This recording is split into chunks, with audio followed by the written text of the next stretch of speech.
The new LinkedIn Hiring Pro can't undo your last hire. The human postponer.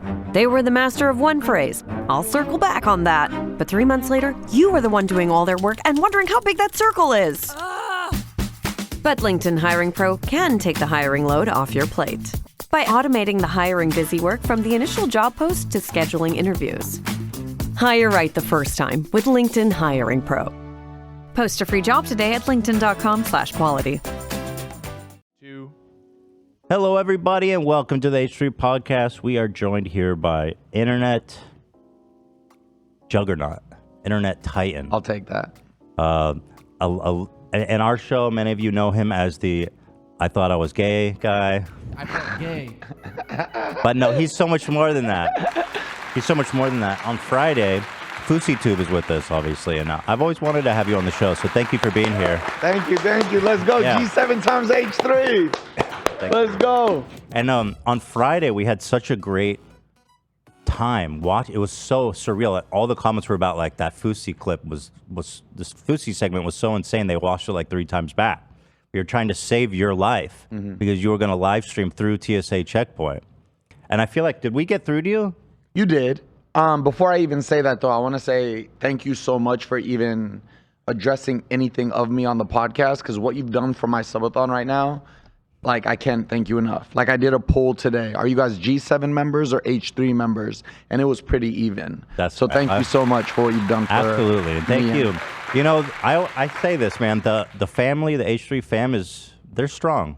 They're very supportive. Yeah, I didn't expect that. Yeah, they're also especially psychotic. after all the years. They're psychotic, but they're also supportive. You did get through to me because I was 100% going to live stream in the airport. Not with TTS super loud, but I was going to let it go through the security and everything. Uh-huh.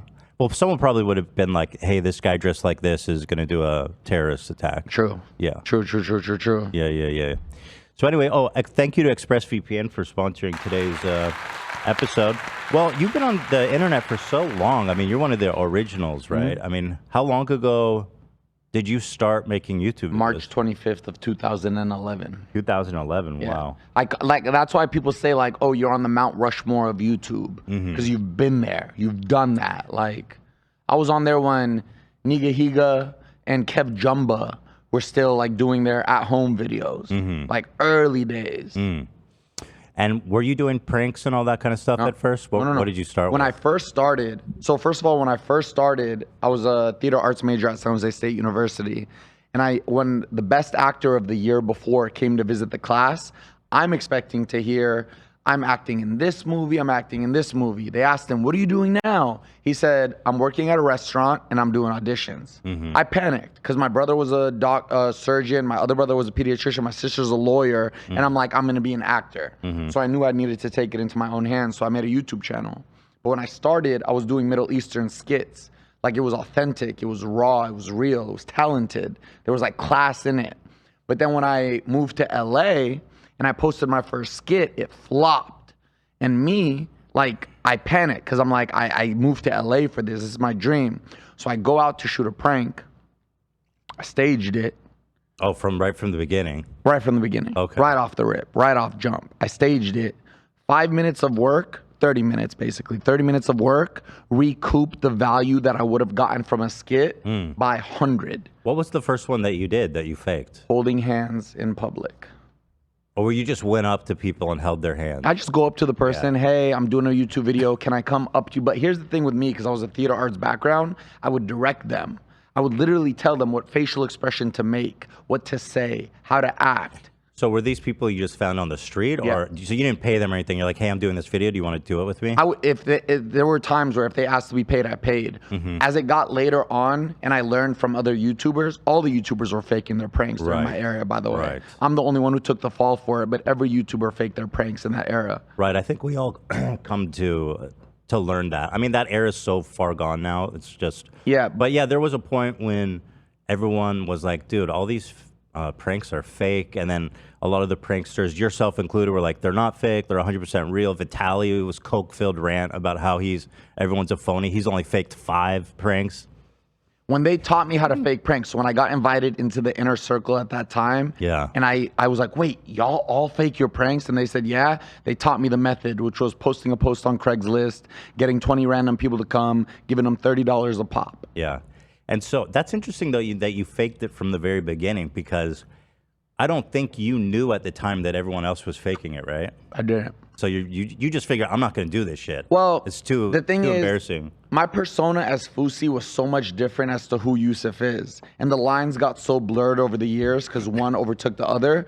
But Yusuf, like, would never go up to a person, take his food like I've done in some pranks, eat it, and get punched in the face. Right. That's just not me. So I faked it, not for, like, I'm not going to get the reaction I want, but I don't even have the confidence to go out and do those things that I'm doing. It's a ballsy. Yeah. I mean, I some of my videos, I used to go out in public, and it's just so humiliating in a sense. I mean, there's some of the best videos we've made, but I had to stop because I was like, it's emotionally, it's too painful for me to go out as Vape Nation guy or whatever the fuck. Do you vape? You don't, right? Nah. Yeah, that's my first ever one. Here, let's take a look at it. 2 minutes. So this was just a quick so 9 million. So this one, I walked into the mall. I went up to the first person. I said, yo, I'm shooting this YouTube video. He knew me, like Fousey.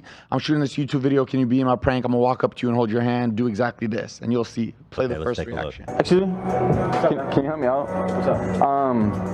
Can I see the Cincinnati hat? Oh, that one? Yeah, right there. What the hell's wrong with you? It's funny. Watching it now, it seems fake as shit. Yeah. I mean, you can show me any prank. Yeah. And I'll know immediately if it's fake or real. Right. Immediately.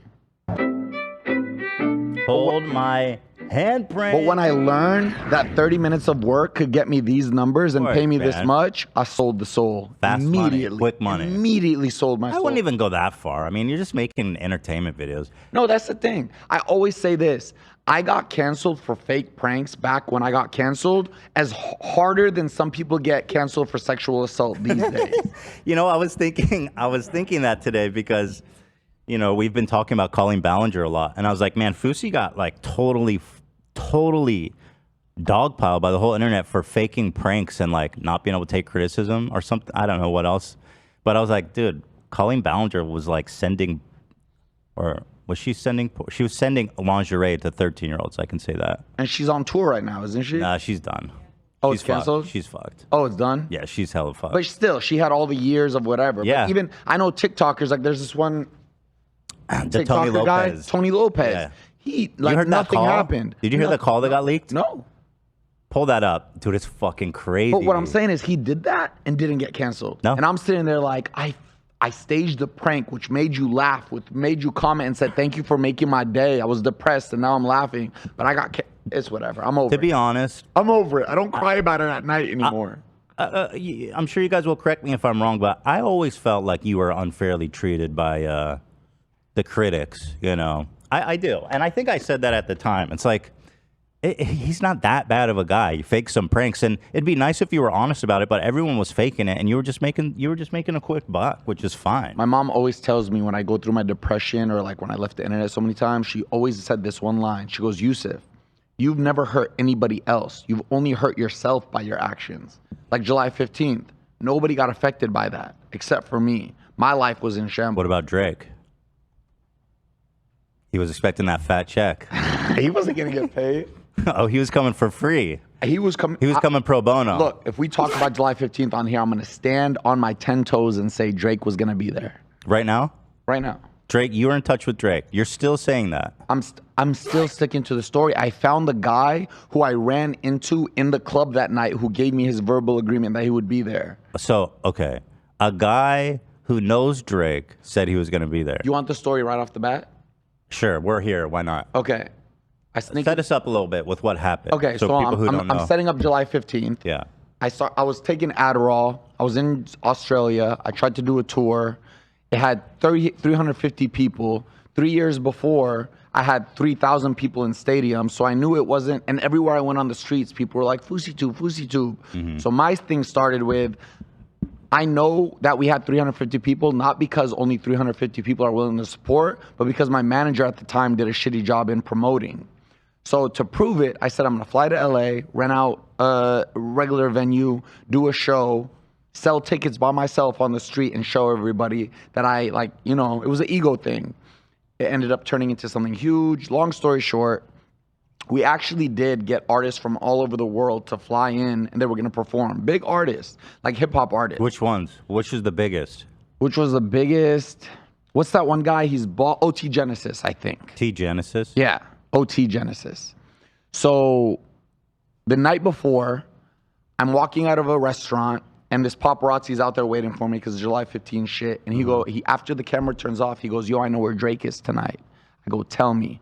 We go to the club, he says. We go to the door. Is Drake here? No, he's not here. So we leave. Paparazzi calls back. Yo, he's at Delilah. We get to Delilah. My friend tries to talk to security. Security said, you guys are not getting in tonight. This is a private event. Drake rented out the whole thing. I told all my friends, go home. I got this on my own. I'm not going to tell every story detail by detail. I sneak into the club through the back door that got opened for me. I walk in. It felt like an Illuminati cesspool. Every celebrity was in there.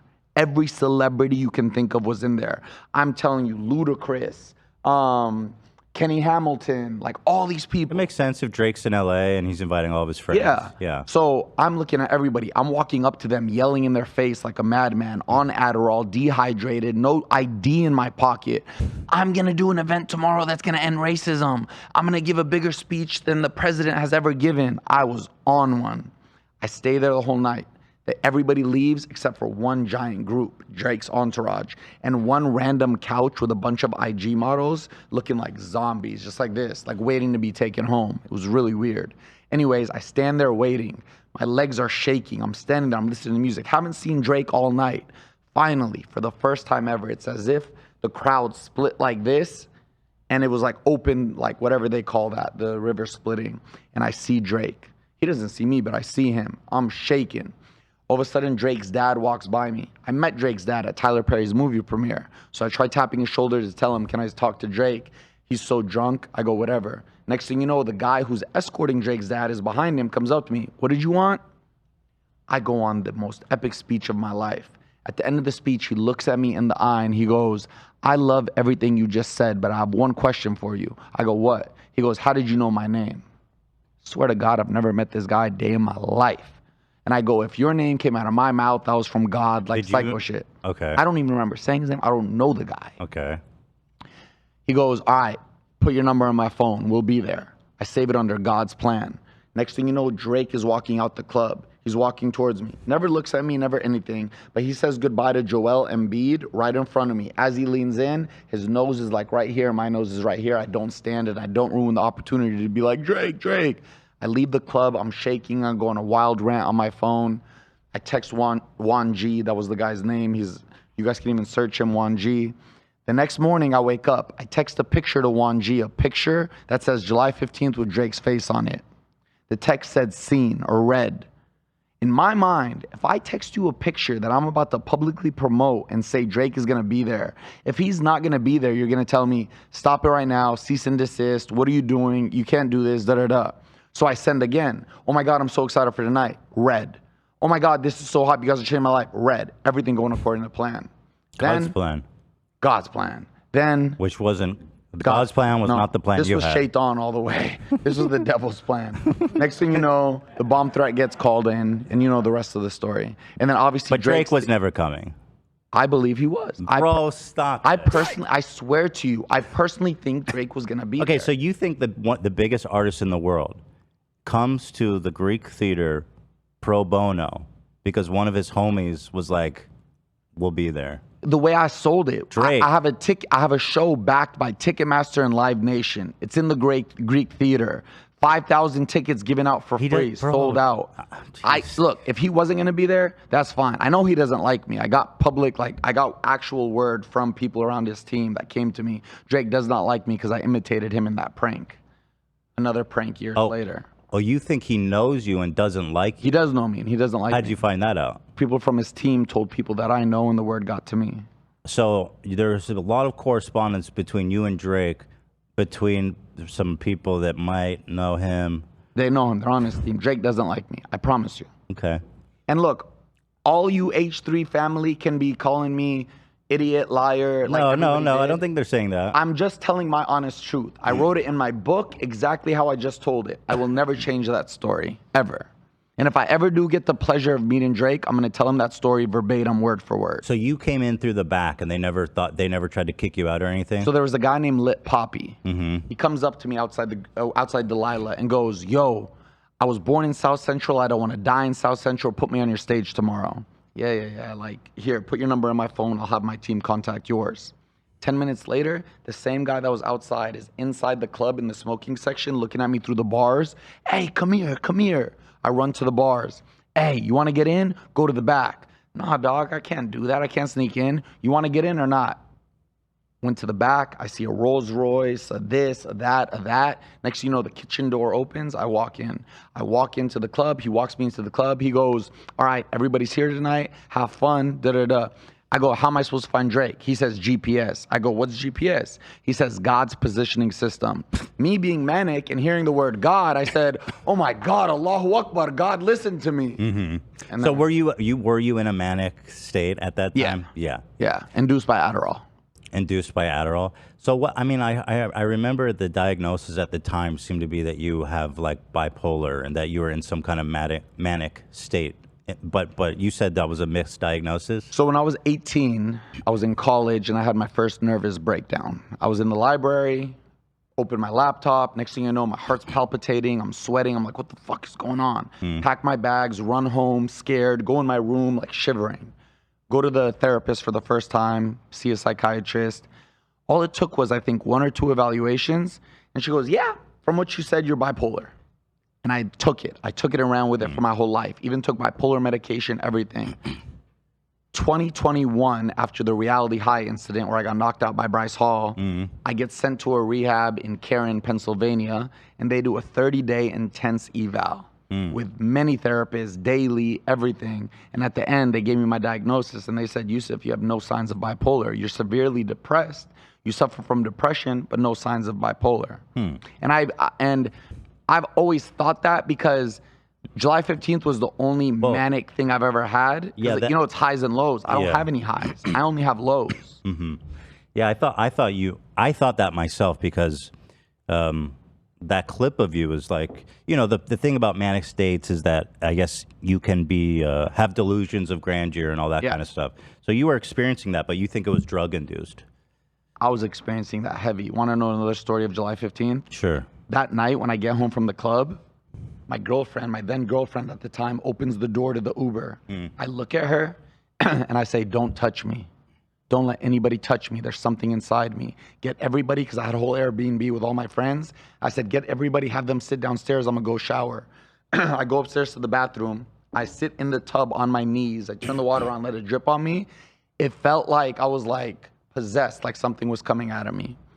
This is a whole separate conversation because I do believe in like spirits, energy, and all that stuff. But yeah, I just wasn't mentally sane. And so now what are you doing to kind of keep your mental health in check? My fear was when I saw you doing the 24-hour streams back to back to back to back to back. My fear was that you might be going into another manic stage because I mean the signs are there, and obviously I'm not diagnosing you. I'm not a professional even, but the signs were there in that it's like super energetic, super like on all the time. It seemed to me that was my fear basically, is that you were gearing up for a manic like meltdown. Totally understandable. Yeah.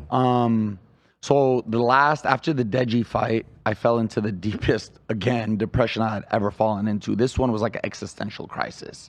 That was your second or third boxing? Second. And then second and final. You lost. I lost. Yeah. And that one was the first one. I gotta say, bro. Yeah. It's one of the craziest fucking videos on the internet. The referee, the coaches, the referee should have stopped it in round 1. It should never have even made it to round 2. But you just got that fighter. You wouldn't go down. Yeah, but you can tell that I was defenseless and it wasn't going to change. The announcers were like, the announcers were like freaking out. But you fucked up your nose from that fight, right? I did. You had to get face surgery. I've had 3 nose surgeries. But after that fight, I got into such a big depression. I took 9 months off the internet. I spent the entire the Deji or the first one? Deji. Yeah. I spent the entire time in the East Coast with my sister and family off social media. I did ketamine treatment for depression.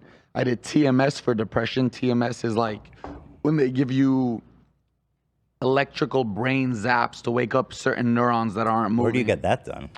There are clinics for it. It's a 7-week thing. Do doctors Monday work through there? Friday, yeah. It's just some dude with like fucking... I don't know, but all I know is A I did it for taser? 7 weeks, 5 days a week, and this shit worked. Really? This shit worked. I've done everything on God's green earth for depression. I've talked to every therapist you can. Do you I've take medicine? I do. I've been medicated for over a year. What do you take? I take right now citalopram, Oh. which is just antidepressant. And then to sleep, though, I have to take a medicine called quentapine, which is an antipsychotic, but at a low dose. Antipsychotics help induce sleep. Nice. Um, I'm heavily medicated. Are you? What do you take? I'm on Lexapro and Wellbutrin. I don't heavily. It's a pretty normal like cocktail. It's Lexapro and Wellbutrin. Those are good. That's a great combo. Yeah, it's helped me a lot, man. Lexapro and Wellbutrin is a Dude, I great gotta combo. say, I've been on it for a few years and it like changed my life, dude. Yeah. It helped me so much. I was- So the meds have helped you? Yeah, I was always, whenever I took meds over the years, the reason I would stop so many times is because it felt like a placebo. I was taking it, but I wasn't able to actually see, am I different or not? Because I was still depressed Subtle while stuff, taking them. yeah.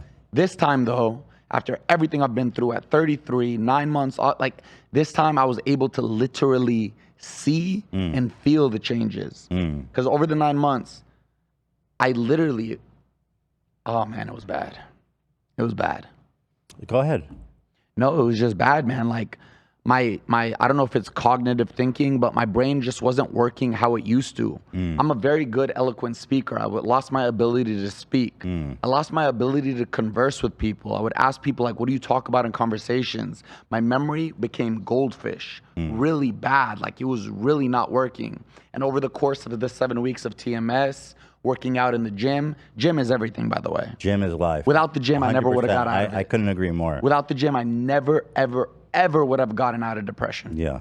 Well, that's good. I mean, Yeah. I'm being a little facetious because people know I make fun of gym culture. But if it helped you that much, You can't be making fun of gym culture. Look how skinny you got. I know you're hitting the gym. Are you not? no. Really? You did all this I'm not diet? anti-exercise. I just think like there's a culture of like these bros, these alpha bros. They're like, the gym fucking cured my cancer, bro. The gym brought my dad back to life, and he loves me now. Like he never told me he loved me, but it's like but it helped you. So I'm not here to My thing with the belittle that. gym always is what it does for the mental health. Right. Like in one of my favorite motivational speeches, I forgot who said it. I think it's Brene Brown. And she was like, the first thing I want you to do if you're depressed, the first thing is work out. Hit the gym. The first Delete thing I want you to Facebook. do, literally, the gym. And when I finally, after 9 months, eating whatever I wanted every single night, feeling sorry for myself, pity party, the minute I started going in the gym and documenting it on YouTube before this subathon, slowly, and That's then good. everything just. Well, I think the importance of like feeling good, feeling yourself, being healthy, it does a lot for your self-confidence and like just your self-image, you know? That was the biggest thing after the Deji fight. Yeah. Because I was. Why were you so depressed though? You lost, big deal. So the way I explained it in therapy over the 9 months was that event, not only was it like, I've always been searching for a W after July 15th, like a win, like let life just give me a win. And I was never getting one. I was a brand new version. I was sober. I've been sober since September 15th of 2021. Sober from what? Everything. What's everything? Well, no, it was everything. It used to be sex, this is it. What is it you were getting into? No, just alcohol, drugs, anything.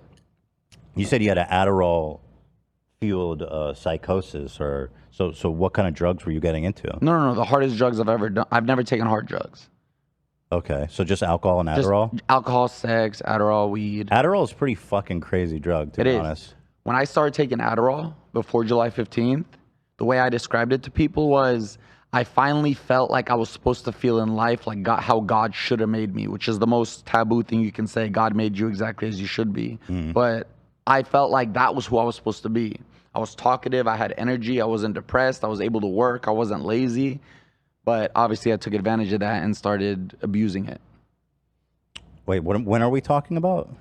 Before July 15th, when I took Adderall. Oh, you were feeling good. You were in your zone, Oh, yeah. and then you started taking Adderall. No. I started feeling good because I started taking it. Oh, I see. Yeah, I think I haven't fucked around with Adderall a lot, but it can give you like a euphoric kind of like self-confidence, right? Yeah. So how many Adderall were you taking leading up to that? I would pop like 3 a day, 20 milligram extended release. I don't know how much. And I was that also is. drinking at that time. That's a and bad smoking combo. weed. Yeah, that's a lot. It was a bad combination. Yeah. But anyways, I'm here on H3H3 in 2023. I'm leaving the past behind me. I've talked about my sob story enough. I've bled You don't out want to my talk about it trauma. anymore? Not July 15th and that shit. I want to just, we could talk about some stuff. Like we could talk about the Deji fight and what that did. Oh, I didn't explain that to you. Well, why did that make you so depressed? So after I got sober, I became, I think, the best version of myself physically and spiritually. I was running like 13 miles a day. I was healthy. I wasn't consuming carbs. I was a machine. I was confident. What the fight represented, it wasn't Yusuf fighting. It was Fousey, the ego, on his highest stage. Think about it. Your ego walking out, 20,000 people booing you, your music blaring. It was his final showcase. He got his ass beat. Fousey died that day. Died. So after the fight, and there was so much that happened after the fight. There was a lot of drama with Happy Punch. With your bestie Keemstar. Yeah. Girlfriend left me. Got kicked out of my house because the guy sold the unit.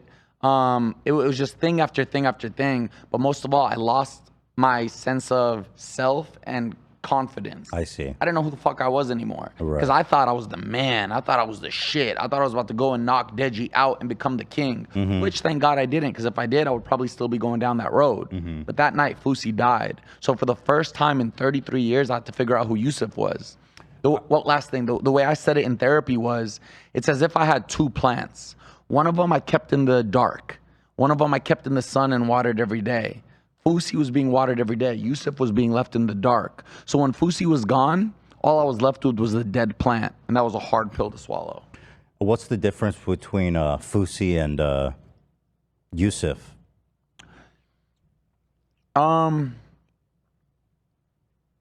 Fousey seeks approval, wants to be liked, will do anything, say anything, manipulate himself, become a chameleon just to get that validation that he so desperately wants that he didn't get as a child. And was that born when you started that fake prank and you saw the attention you got from it? About that or before then? I think it was finally, because like, it was finally, I don't know how to explain it, but it was finally feeling accepted. Because I never felt like I fit in.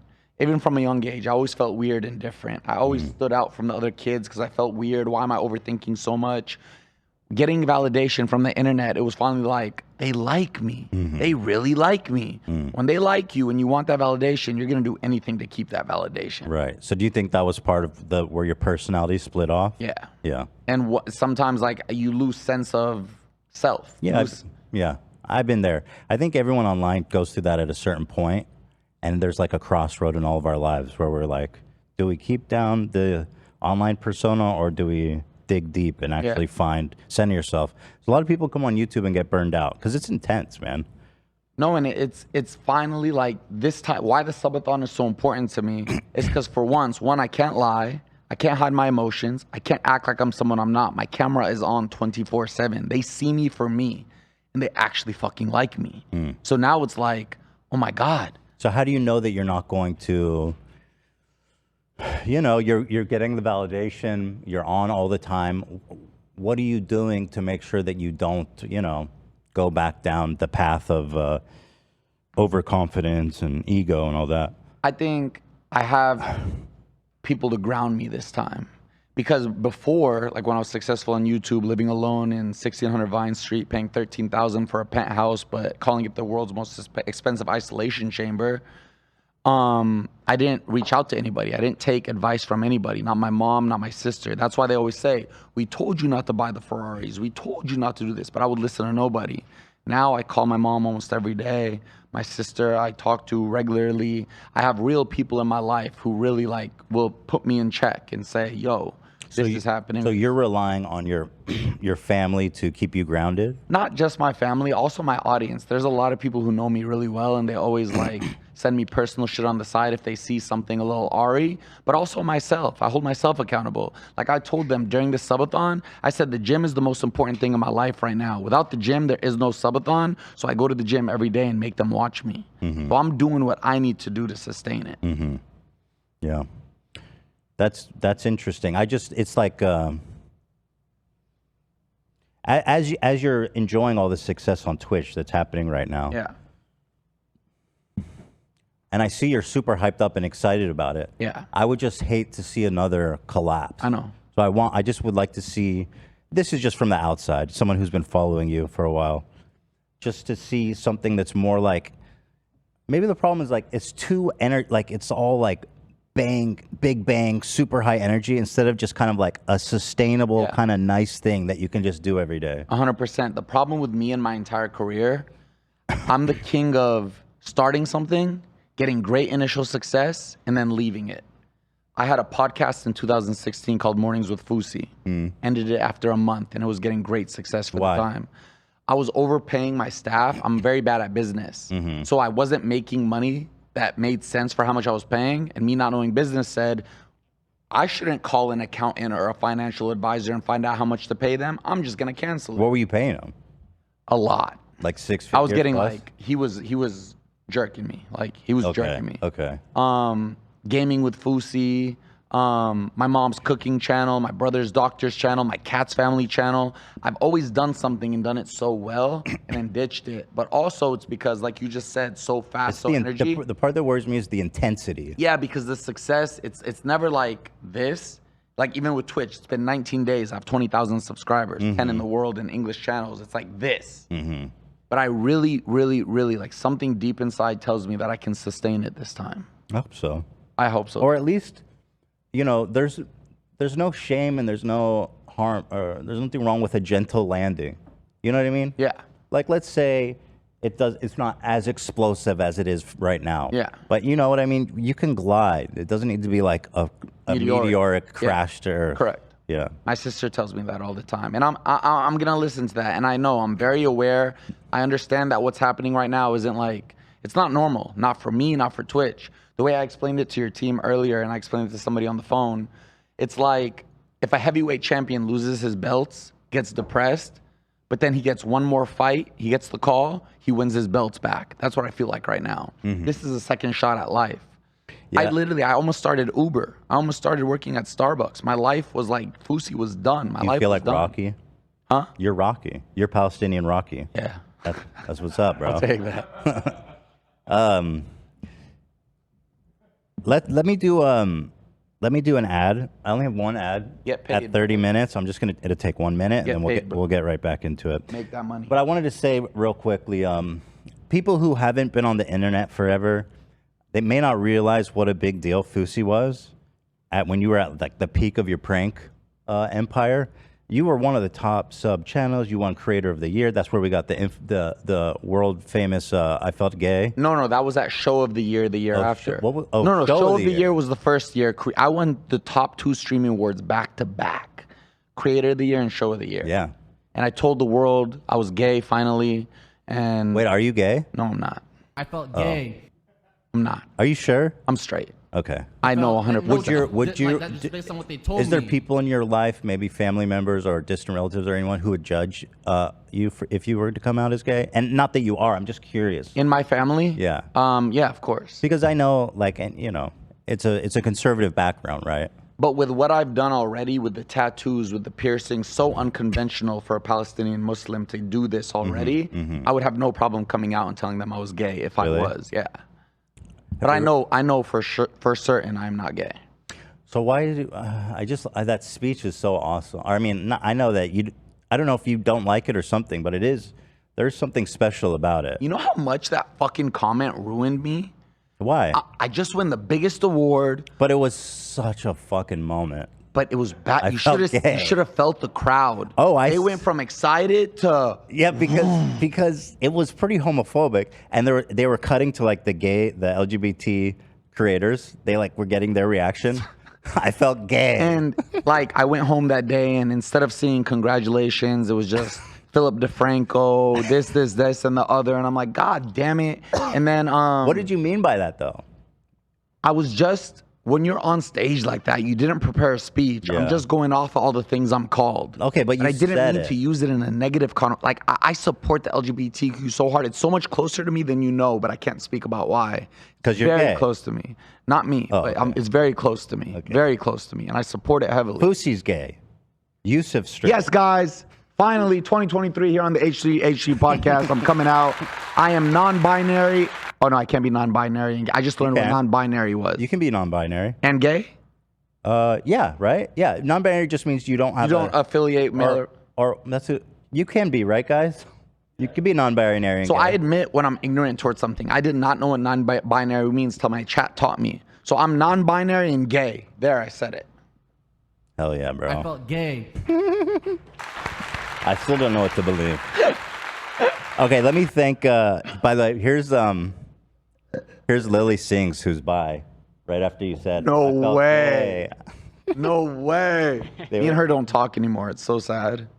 What's that? Me and her don't talk anymore. Or were you guys besties? We were close. When did you guys fall out? Probably right after that show she had. The show, yeah, I followed that a bit. It didn't Yeah, really right work after out that. for her, right? Right after that, nah. It's a shame. You know, okay, let me do the ad. I'm going to stop saying that, and then we can jump back in. But anyway, thank you to ExpressVPN. That's right. Yeah. Fuck yeah.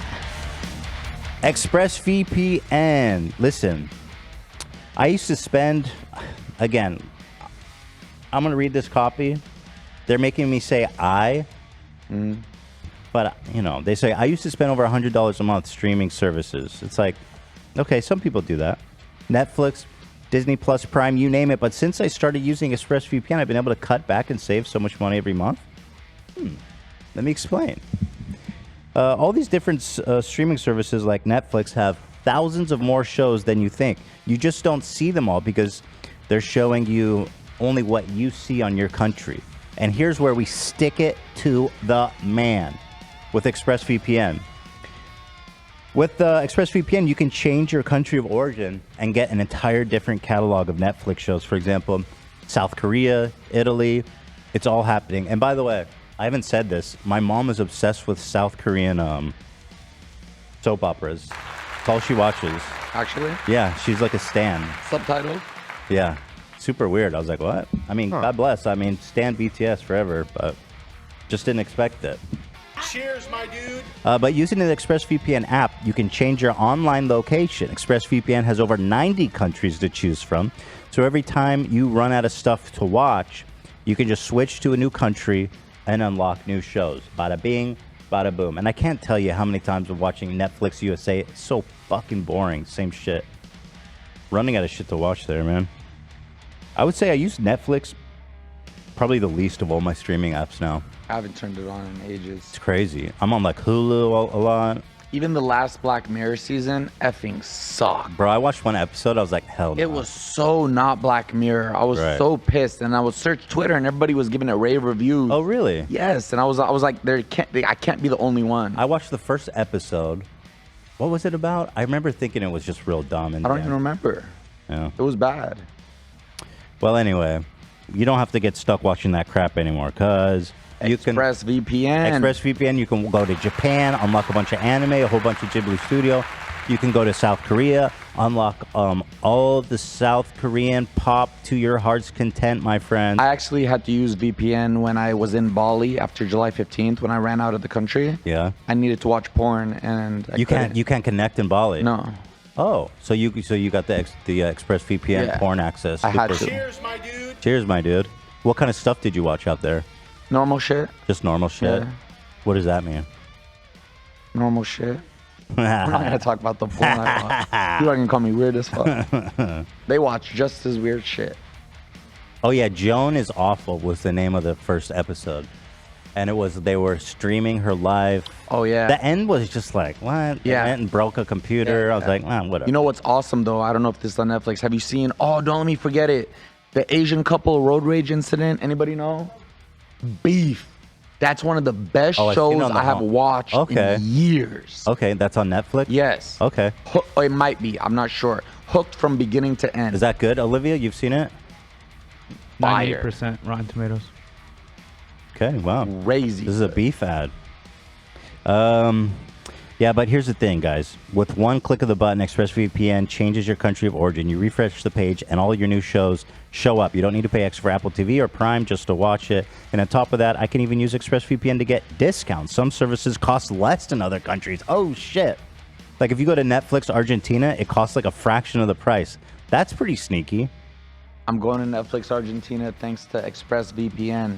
And apparently, memberships cost like nothing in Ukraine, so... Oh, man, I'm actually changing. I'm going to Ukraine. You can do that, guys. Yeah, at less than $7 a month, ExpressVPN pays for itself and so much more. So it's a no-brainer, guys. If you want to get away to watch more shows and save money while you're at it, go to expressvpn.com/H3. Don't forget to use my link so you can get 3 months for free. That's expressvpn.com/H3. expressvpn.com/H3 to learn more. Thank you to our sponsor. Thank you, everybody. Yeah, fuck yeah. Congrats on that. I haven't gotten a brand deal in like 2 years. Really? I don't get why. But do you make content that's like... Yeah, especially like right now, I'm all in the gym. I'm documenting my weight loss journey. I've had fantastic results already. You would think that I would get a gym sponsorship. I shave on this live stream. I've shaved for the last 19 days. Well, it's been 19 days. It takes time. We've been doing this for years. It takes time. True. It takes a long But time. it's been, I'm telling you, it's been a while. Yeah. But I think that's also because of how I'm transmuting that information. I'm putting out in the universe all the time. I don't get brand deals. I never get brand deals. Do you work with somebody? I do. But if you say that, you're going to get exactly what you're saying. Do they suck? No, they're actually very good. For a lot of other clients, I think they're just having trouble, I don't know. Working it out. Yeah. It makes sense. You'll get there. So let's take a look here. Let's see. All right, I want to ask you about the IRL streams and all this stuff. Let's go. Okay, B7, baby. So, not to be a hater. Yeah. But so when we first tuned into your stream, there was some skepticism here in the office. Oh, I was going to call all y'all out on that. Who backed Ethan up and said, somebody said I watch him, I know for sure it's fake. Who said that? I'm going to name names just for the sake of the conversation. Yeah. It was Love and it was AB. But AB's come around. Well, hold on. No, but it was all part of the journey. It was all part of the journey, dude, because I'll tell you this. They were like, it doesn't make sense. Why does he have so many subs? His views are like, he's at like 1,000 and he's got like 15,000 subs. It doesn't make any sense. And then Love checked the public records and he said, oh shit, it's real. So we did. These guys, they're with you now. Well, I was saying I wasn't sure, but I was mentioning how the top donator was the same dude. But Yes, again, this is before that's what I wanted. was fully G7. So this is what I want to ask you. So you've got one guy. His name is Vivid Alchemy. Yeah. Who he's donated. It seems like he's donated like 90%. No way. Not 90. 50%. I wouldn't even say 50. I'd say a little under that. Do we have a number on that at all? Yeah, do we have his final number? I'm not sure. I know he's dropped over $50,000. Who the fuck is that? So I get It's a marketing company. I get an email one day. Yeah, he owns. I get an email one day, and I get these emails all the time. So I disregarded it. It said, "Can I train you in the gym? Can I train with you in the gym? Can you train me?" I didn't reply. I don't know why. See, I shave and I don't get a single. I don't get a single shaving brand deal.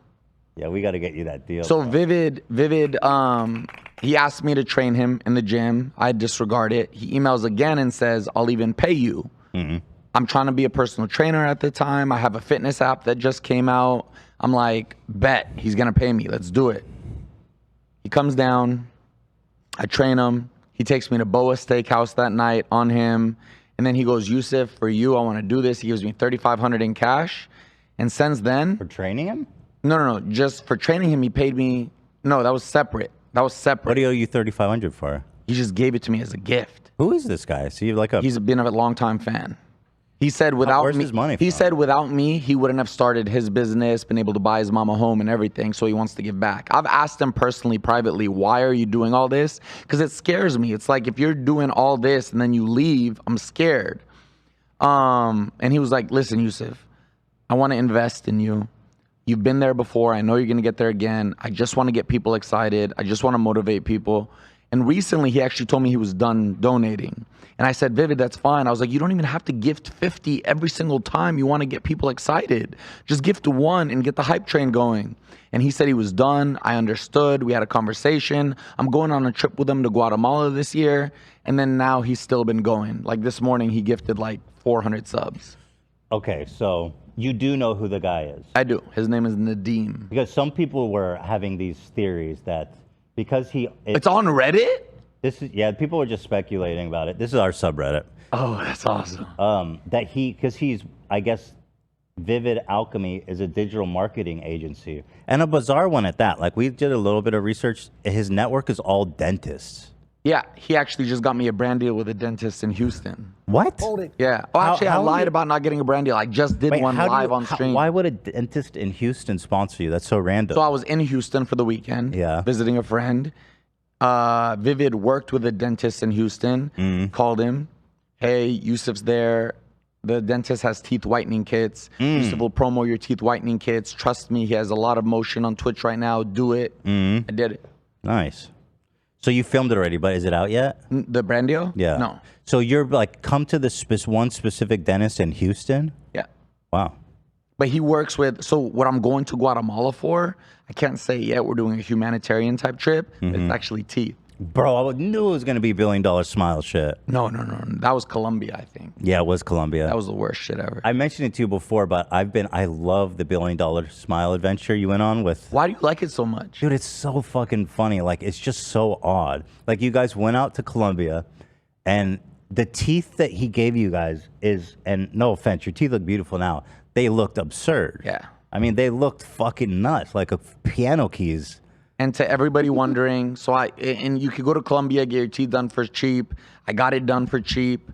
And then all of them turned yellow and all of them like decayed. It was the worst thing I'd done. And you paid half. How much did you pay him? $2,500. So it's $5,000 for the whole thing? Yeah, because the way he does it, I guess when people do like the serious way, they shave your teeth down, right? They do shave your teeth, but not only that, they don't just put like composites on your teeth. They get actual teeth made from the manufacturer. Like you get actual, like veneers have to be of quality. He just puts plastic porcelain on. That's what I was like. He just puts a little like sticker on the front. I was like, there's no fucking way this shit is real. How long did it take before your teeth started like decaying off? A month. 1 month? 1 month, and it was yellow, and I sent him pictures. Did he respond to you ever? Yeah. What'd he say? I'm so sorry, brother. This never happens. Come back. I'll fix it for you. Did you ever Google his name? Because I did after I watched that vlog, and it was just like 100% bad reviews. I used to be so impulsive that when I get an idea in my head, that's it. There's nothing that can stop me. I'm there. I'm going. I'm doing it. Although the guy had weird credentials, because I saw videos of like Kanye there. And all kinds of like celebrities. Why the fuck would they go to Colombia? Tekashi 6ix9ine got his teeth done there, and Tekashi still look good. But why would he go to? So do you think maybe he gave you the shit teeth? I don't know. Alex hated it too. Wasabi came with me, poor guy. I ruined Wasabi's teeth. He had to get them redone. His shit was bad too. I think he gave you guys the shit teeth. I don't know. Maybe. He probably saves the good shit for Tekashi and Kanye. He knew we were YouTubers though. Yeah, but he took us out that weekend. Oh, he wanted to dine you guys? He did everything. You guys carne asada? Like when you get invited to the carne asada, it's like when you get invited to like the function. Oh, the barbecue. We got lit. We were drinking. We were partying. We were having a good time. Although he still charged you for half, which is not. That doesn't speak clout to me. Yeah. He's like, you still gotta pay me $2,500 for this shit. I hate when people, like when I walk into a place and people think I have money, like even now, right now I don't have money. I'm blessed this month, but I even called my brother on the way here and said, Muhammad, I'm going to make this much this month. How much should I invest? He goes, Yusuf. Don't invest any of it. Exactly. Keep it in the bank. He said, Yusuf, you understand that like 40% of that is going to taxes. You haven't made money yet. Wait for a year of sustained income before you invest after you do your taxes and everything. But at the like now, if I go into a place, an establishment, like a jeweler, they think, oh, Fousey has money. So all of a sudden the price goes from here to here. Well, you think people are sharking you? Oh, yeah, always. Always. So when you say invest, like what do you mean? Like where do you want to put that money? So I made millions of dollars throughout my career. Millions. I have zero to show for it. Mm-hmm. I made zero investments, I didn't buy zero properties. I didn't open up a single business. So I just mean use the money to make more money. Let me invest in a portfolio. Let it stay there. Let me buy property. My financial advice to you is if you have less, like in your situation, because it sounds like you don't have a lot of money in the bank, I would just keep it in the bank, bro. There's not enough. If I told you how much I had right now, your jaw would literally drop. How much? Under 100. You have under $100? 100,000. Oh. See, you speak in a different language than the commoners. Under 100,000. But to me, that's a lot of money. And my upkeep to live in LA, just for my house, my health insurance, my car, my I know it's expensive. It's 10,000. But that's a lot of money. Yeah. So is that leftover money from the heyday that you're still living off of? So there were so many different ways. I went broke one time before, and I ended up selling the house that I bought for my parents in New Jersey with their blessings because they moved to San Diego, so nobody's using the house.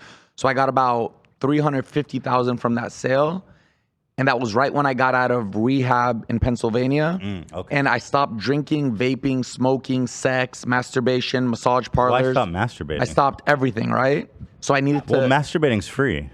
As far as I'm aware. I have a sex addiction. So masturbating to me is different than a normal person. What does masturbating mean to you? Well, let me just say this. So after getting that $350,000 and I gave up all those stuff, my obsession became spending. So I spent that $350,000. Oh, wow.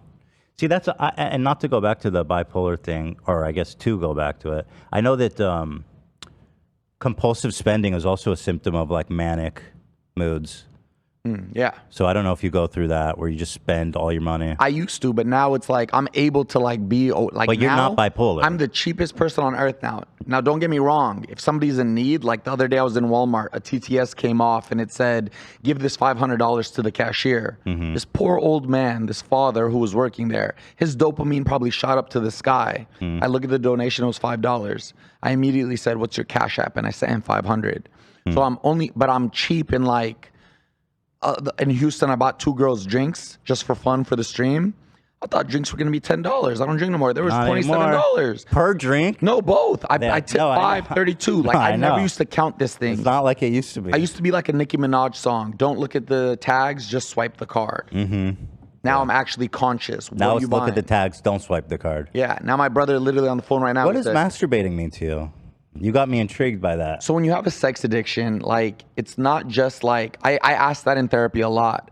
I was like, my friend fucks a different girl every night. Why is he not an addict and why am I an addict? Sounds like he is an addict. Yeah, but there's a lot of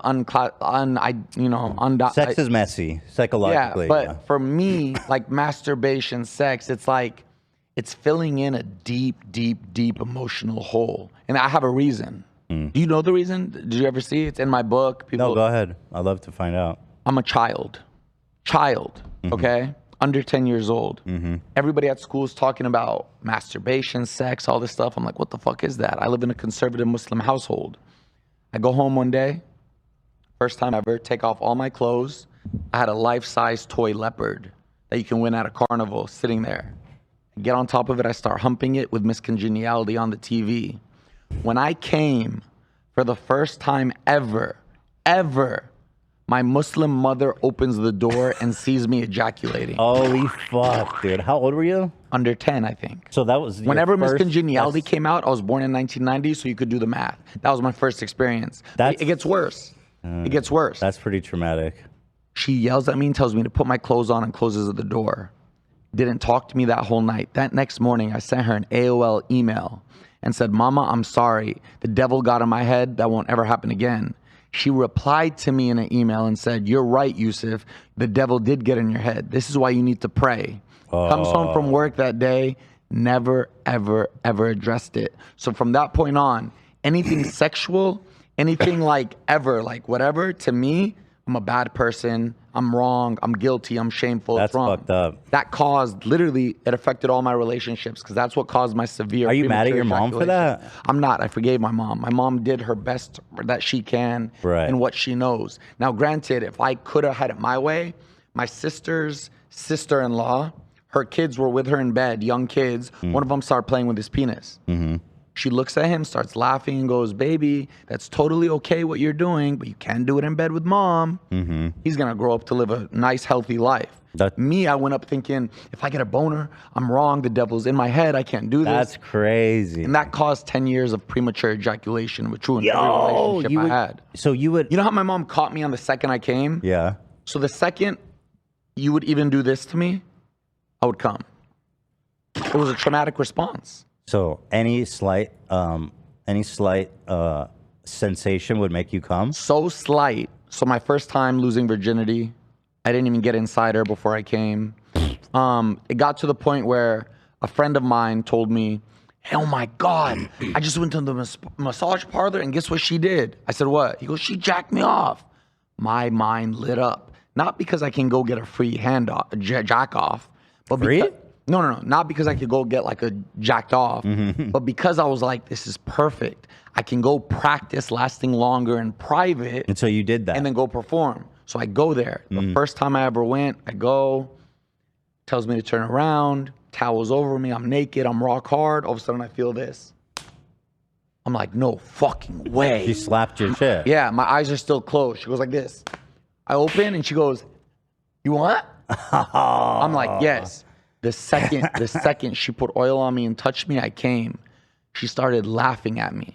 So I left. Now I feel even worse than before. And that caused 10 years of massage parlors. Wow. That is interesting, man. I got to say, yeah, I mean, the first time ever orgasming and your mom walks in and tells you you're possessed by demons, that's pretty And powerful. you have to pray. Imagine what that did for my relationship with my religion.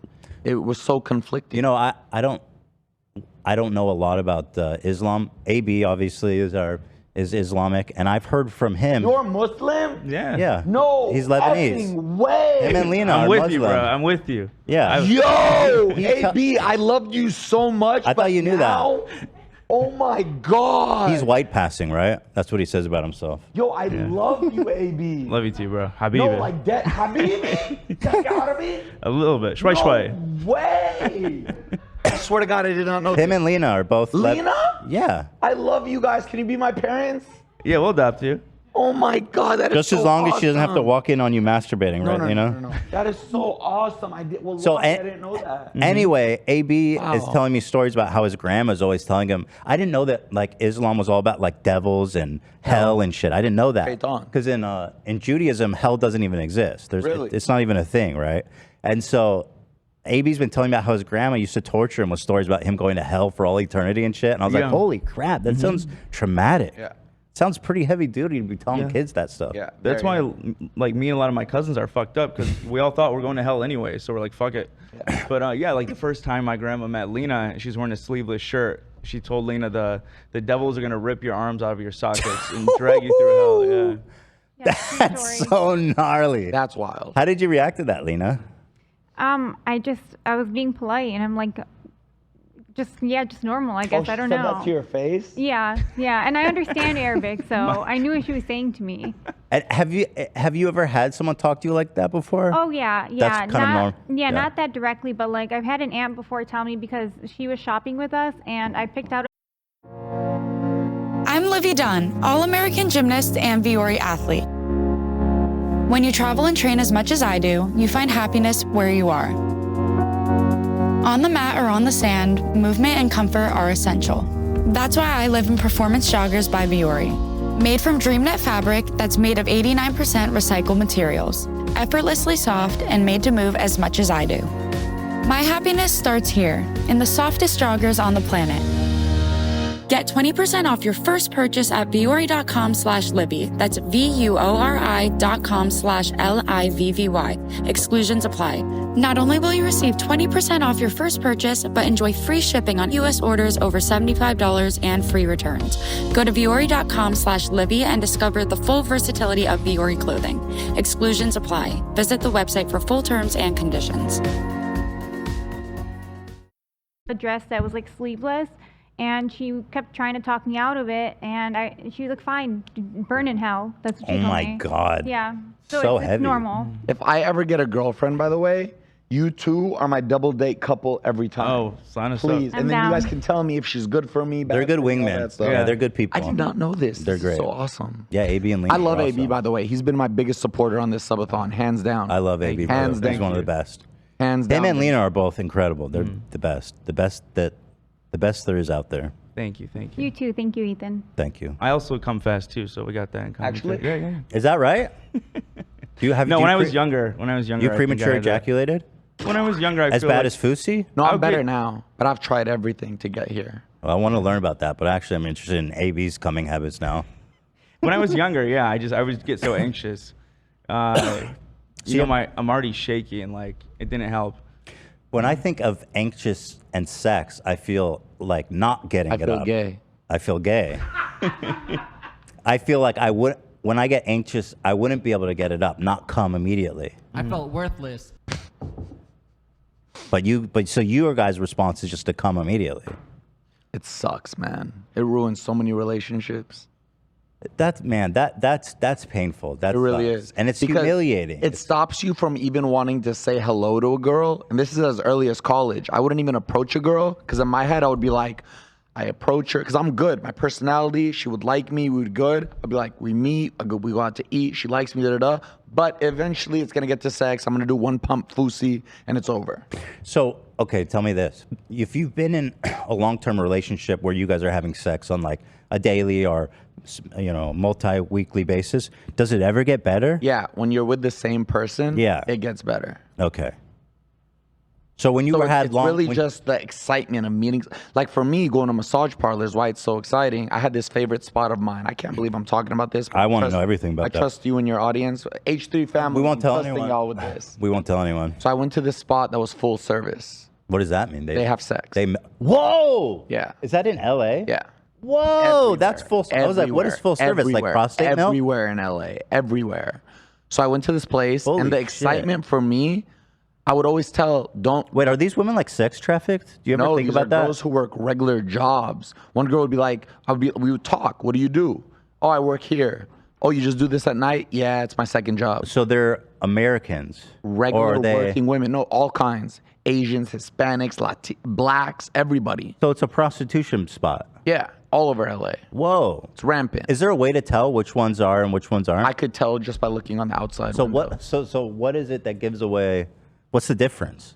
You could just see, like, it just looks like. It just doesn't look right. Why is there a massage spot next to Little Caesars in this random parking lot? Oh, Like, it makes no sense. oh. And then you walk in, and everywhere on the walls it says, "We do not do sexual services. Do not ask. You will be kicked out." Oh.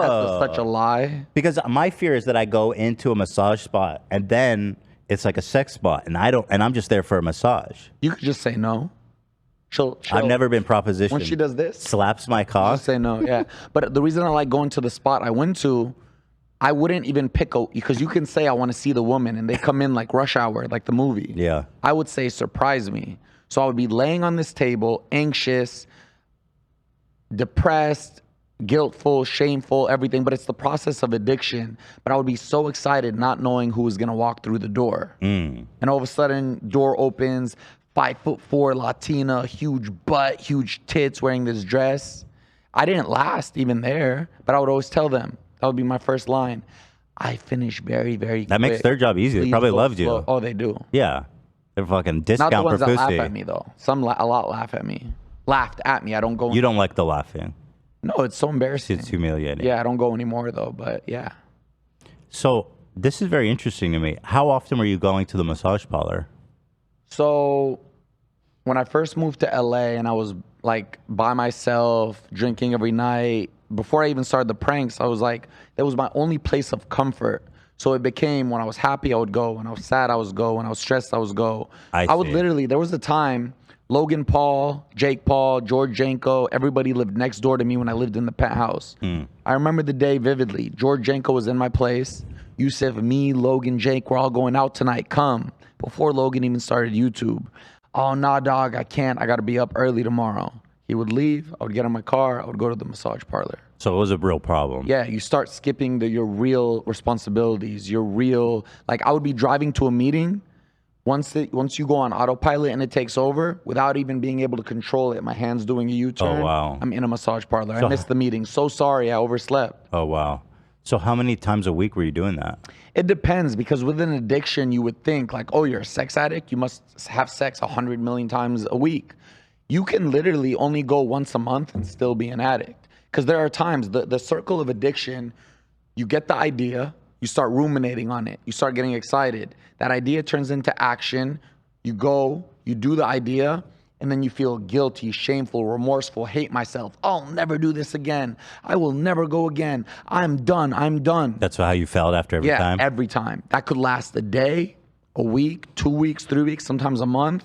But all of a sudden, the rumination comes back. And it's as if you never told yourself you would never do it again, and you're back doing it. A lot of men have that same problem with masturbation. You don't believe how many emails I get from people. Yusuf, I'm so shy to say this. I don't know how to stop masturbating. I tell myself to stop every night, but I do it again. And what's the problem in these cases? They're just doing it too much?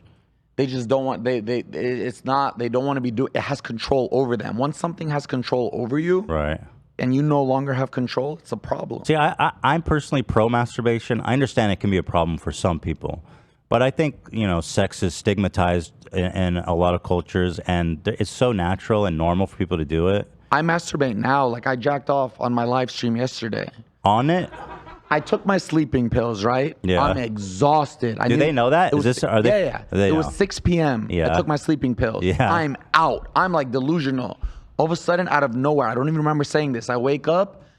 I haven't jacked off for so long because this damn subathon. I'll be right back, y'all. I need to take a shit. Oh I put it God. on mute, went to the other room. 30 seconds later, I was back. That's all it takes? That's all it takes for you? Yeah. You slept like a baby yesterday too. I slept good. AB watched your ass sleep I yesterday. slept good. I slept so good. So how many times a week or a month were you going? It wasn't on a weekly basis, it was on a daily basis? Depends. There were times going going on a Monday then a Tuesday was very rare. Okay. Very rare. Going on a Monday, going on a Thursday, going on a Sunday. I see. That's more. A few times a week. Yeah. And how much is it when you go do that? So cover charge 50, That's just to get in. and then to the girl at the place I was going was 120. But I had so much money at the time. What the fuck is that? 120 to have sex or get a handy? Have sex. That's- a handy. that's really- a handy I could get for 40. And if they try to charge you over 40, they're trying to hustle. That seems like a bargain. I mean, I don't know anything about like prostitution. I thought it was more expensive than And that. imagine how packed this spot is. Is it? Oh my God! Go at any time of the day. There's a guy walking in and a guy walking out. Holy shit! Do you I guys? ain't the only one. No, I'm not gonna yell. Go ahead. The only difference between you and I is I am open about my history, my past, my sins. So you Who are you watching talking to? Huh? Who are you talking to? Anybody. Oh, but I don't think everybody's going to massage parlors. No. But what I'm saying is everybody has their own skeletons in the Yes. closet. Yes. Everybody has their own demons. Yes. The only difference between us being public, they're out for the world to see. Yes. But don't leave a comment acting like you don't have your own skeleton. Like you never We are cummed all in half a humans. second. We are not perfect for a second. Yeah. Obviously, some skeletons are worse than others, but yours, I don't think yours are really anything to be ashamed of. I mean, you didn't really harm anyone but yourself. No, and all the women, all the women I've ever met have always said, you are so kind. Because think about how many guys they get. Drunk guys, angry guys, Right. forceful guys, aggressive guys. I'm so respectful. And you come fast. Yeah, I'm so respectful. In and out. And they always say, you so handsome, because my smile. Yeah. And they say, I'm so nice. I don't go anymore, though. No, I believe you. Yeah. I'm just super. I've never talked to somebody with like this. I never experience. used to be this open about it. It used to be the I think it's scariest awesome thing in the that you world are. for me. Yeah. Because you shouldn't. I don't think you shouldn't be embarrassed. I mean, you got to own everything. Yeah, That's how I live. If I didn't own it and come to terms with it and like be able to talk about it, I never would have got past it because I always would have been hiding it. And that was the problem for so many years. When I got big doing the skits, people thought I was like the poster boy for Muslim kids in America. So families loved me. I Look see. at this kid. He prays. He's from Palestine. He's Muslim and he's successful. So when they started seeing the tattoos and seeing me drunk and weed and this, it warped. But for years, I was living a double life. I was living as the Muslim poster boy, but then behind the scenes going to a massage parlor. Right. It was hard to deal with. Yeah. So it's kind of funny. You be in there with a bunch of dudes. Do you ever look at each other like, "What's No, up, no, bro?" I never make eye No contact. eye contact. Never make Were you eye afraid contact. someone would recognize you in there? All the time. People Oh, have shit. before on my way out. Yo. Horrible. What are they like? Yo, Fousey. Are they No, like, what are you doing one here? guy paid for me before. A fan paid for me. A fan paid for me. He went to the Did counter. you say thank you? You accepted? I No said problem. thank you. Yeah. Thanks, bro. He said Pound it. I'll pay for his too. He paid. I was cool with it. That's how you treat a homie. Yeah. But it's a serious problem, and I know for a fact there are people watching right now who suffer with, it might not have to be massage parlors, it might be masturbation, but I know there's people who are going to benefit from this conversation and realize they're not alone. Because the worst thing in that situation is when you feel like you're alone. Right. That's one of the reasons I'm very open with my mental health, that I've been through anxiety, depression, I'm medicated, because it's still stigmatized even in this day. I mean, especially in this alpha bro culture, it's like there's this attitude amongst a lot of men in particular that, getting treated for psychiatric problems is weak and that you need to be able to just handle it on your own. And it's just not true. On my heyday on YouTube, I was speaking to Howie Mandel, and he said, Howie's friend of the show, love him. oh, really? And he gave me one of the best advice ever. He goes, Yusuf, I put all my kids through therapy, whether they're happy or sad. I tell them they especially need it if they're happy. Good man. I love Howie. He's such a good guy. Yeah. He's one of the nicest guys, man. That's nice. Yeah, a friend of yours actually once famously said, if you're depressed, just take 3 sips of beer. Who said that? Keemstar? Daddy. Pretty insane, right? Isn't it crazy that out of all people who I would become BFFs with and business partners, it would be Keem? It is. I always felt like that relationship was almost like I don't know that you were even consciously aware of it, but I felt almost like it was just please, bro, I'd rather be friends than enemies. Just leave me the fuck alone. Yeah. 100% that's what it started out as. It was, would I want to be enemies with my enemy or best friends with my enemy? But you can't really be friends with Keemstar because he does have some kind of personality disorder, in my opinion, that if you slight him in the stupidest way, he'll turn on you. That's fine, but when, I'm going to say this about Keem. When Keem rides for you, when Keem likes you, he fucking rides for you. This guy texts me, the other day, I sent him a clip of the July 15th, me crying about it on stream, and I said, post this on Drama Alert. Instead of saying, yeah, 100%, this is going to get numbers, he said, are you sure you want me to post this? I said, what do you think? He said, I don't think you should. What did you want him to post? I cried on stream about July 15th this year. I finally let cries out, and I sent him the clip, and he didn't want me to post it. So when he rides probably for just you, didn't think it would he get rides for numbers. you. But I'm gonna admit this. You know what I said in therapy about him before? When I was best friends with him, I said I feel like I became best friends with my abuser. That's how I felt. It was almost like a Stockholm thing. I had to deal with that in therapy for a long time because my relationship with him, I was on top of a car saying you made me want to kill myself. Yeah.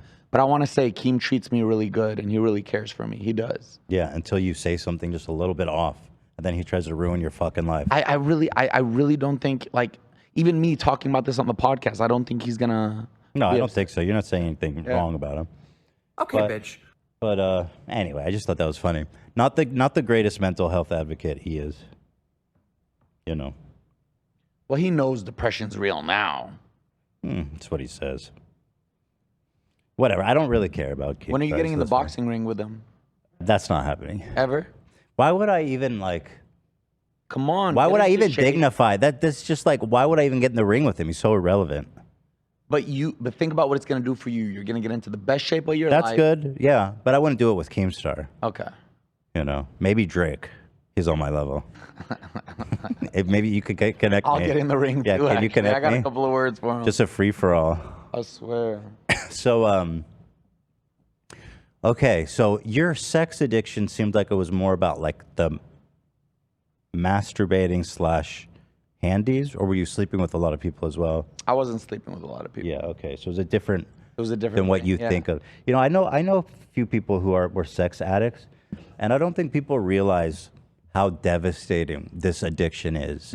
The people that I've seen who are sex addicts, they cannot maintain a relationship. They lie about everything. They hurt so many people. It is really, really, really such a damaging addiction for them and the people around them that I don't think people realize that, That's why the first time I went to rehab, I think I was 28. and it was for my sex addiction. Nobody knew why I was going. I didn't even tell anybody. But all the men there were older. They all looked at me and said, "Good on you for being here this young. Good on you," because they were like 65, still going. Yeah, through probably it. their whole life was ravaged from it. It's so, when it takes control over you, it is so, it's wow, it's unbelievable. I've never felt that type of autopilot in my life. Right.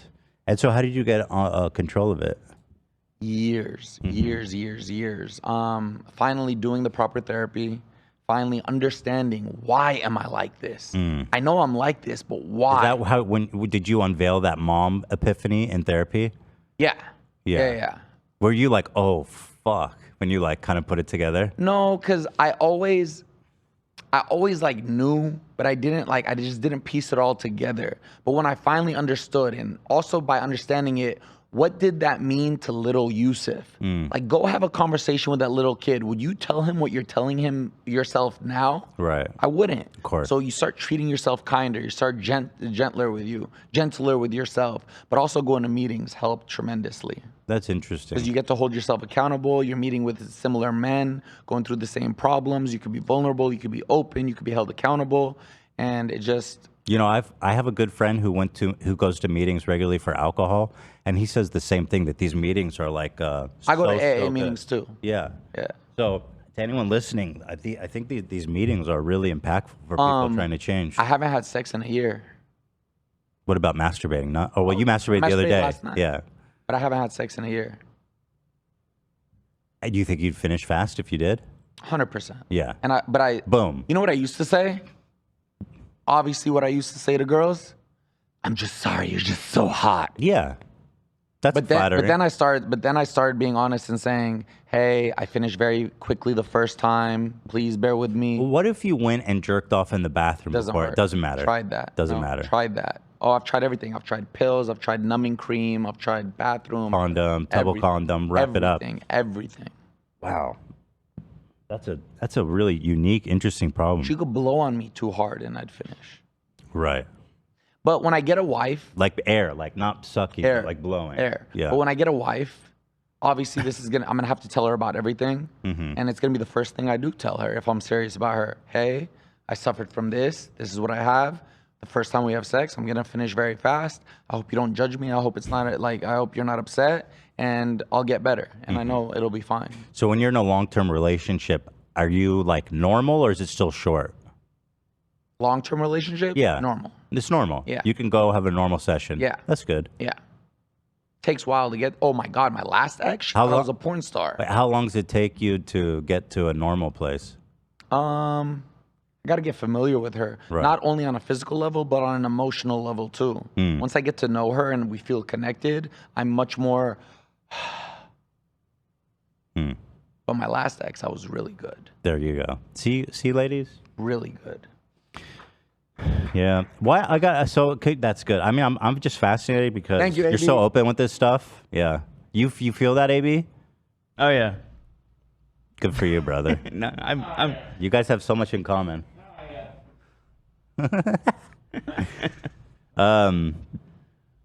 Okay, I want to ask you about the Keemstar house tour. Why did you erase that? That was such an iconic video. It was funny because when you guys were saying that on the podcast, I was like, I never erased that.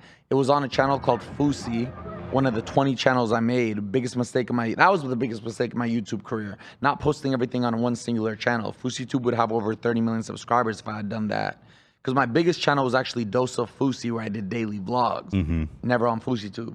I made a new channel called Fousey, and I just privated all the videos. So that's why. Okay. Well, you should put it back up, man. You guys love that video, huh? Are you kidding me? The maple syrup and the beef jerky. We watched the whole goddamn thing. It tastes like beef jerky. Keemstar hooked you up with some cheese and beef jerky, brother. He had you eating maple syrup with a fork. Did he? Oh yeah. I don't remember. I do. That was a fun trip. I remember that trip. That was a fun trip. That's good. But I was still drinking at the time, so. Fair. Yeah. Yeah, I'm looking at what else. So you've been sober for 8 months from everything? No, 2 years. Oh, 2 years. September 21st. September 15th, 2021. You ever feel tempted or you're like over it? Not even. I was just in Houston. I went bar hopping the whole time live on stream. Not even a second did I think, oh my God, this would be more fun with a shot. That's Not even for a second. Right. Are you that's great. But I also don't do it like also because like I am more religious now than I've ever really? been. Because in this 9 months I needed to hold on to something and I finally found the relationship that I wanted with God. And so I am religious now. So also for my religion, like I just wouldn't do that. So how do you practice your religion today? Praying 5 times a day. Oh, you do the whole thing? Yeah. Wow. That's pretty hardcore, isn't it? Or is that normal? I miss the morning prayer. It's like is it okay to skip? No, but I miss that like What do you 4 do if a.m. you miss one? Remake it. You just do it anytime? Make it when I wake up. Oh, I you didn't make pray it up. today actually. I was so lost in this podcast I didn't pray today, but I was supposed to. You want to make it up right now? It's okay. Okay. Do you know where Mecca is? Which direction? There's an app on the phone. Oh. Yeah. Do you do that, AB? I need to learn how, but I do have the app. Oh, you have the Mecca app. Yeah. What's the app called? There's one, this is kind of embarrassing, I'm Muslim. That's awesome. I just found my best friend. I'm telling you, AB man. is gonna become He's my a best good guy. friend. You can teach me to pray. I will. Alhamdulillah. Alhamdulillah. If you need any, like if you said, what else do I want to talk to you about? I got stories for you if you want. I got stories. Let's see. The one, okay, I want to ask you about the reality show with Bryce Hall. Yeah. So this one was, here, let me pull up That some one clips. was bad. Again, That one was really. it seemed like you were being flirtatious with him. with Bryce. Yeah. You really think I'm like that? I could be gay. It seemed possible to me at the time. I'm actually very comfortable with my sexuality. I see that. Yeah. I believe what you're saying. Yeah. You've been so honest with us. I believe you would be honest. Oh my God! about- You know I've only watched this I think one time, and I could never get myself to watch it again. Is it okay if we watch it? Yeah. Okay. I was that, but it's gonna be a shock to me right now. It was so repulsive. Let's take a look. Money. You were drunk, right? Oh, I blacked out. Blacked Trying to out. save each other. No, you, all your money's gone. All your money.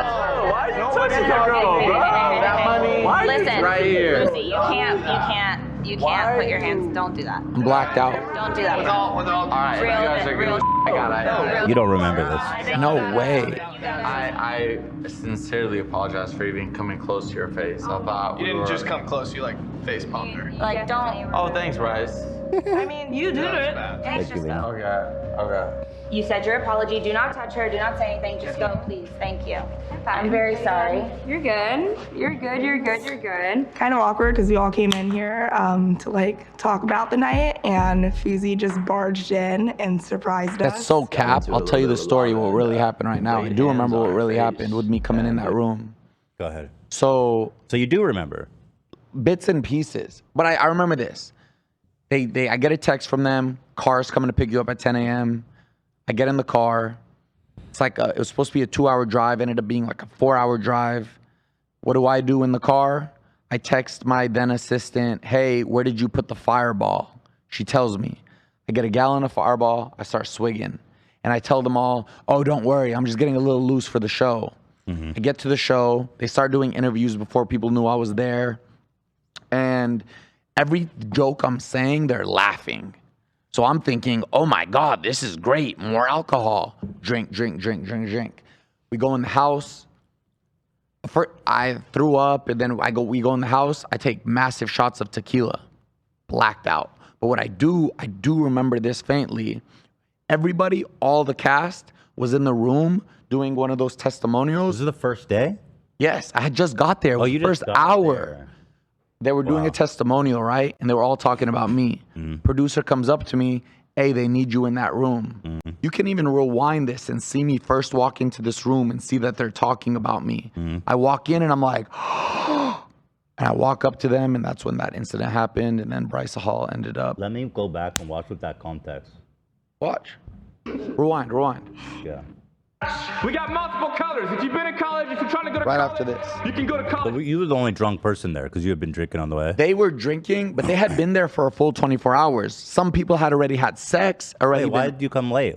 I was a surprise guest. Oh. I was like What was this show? Reality High by Keen and JC. It's like a Big Brother for YouTube. Okay. That's interesting. Now, colors back now. Yellow. I'm actually so grateful this incident happened today because this got me sober. Oh, really? Never Is this drank, what it was? Never That's drank good. after Good this, for you for ever. that. Below, Banjo/KJ. stuff.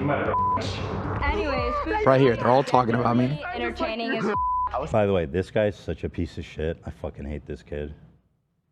All he literally does is just straight up steal people's content. It's crazy.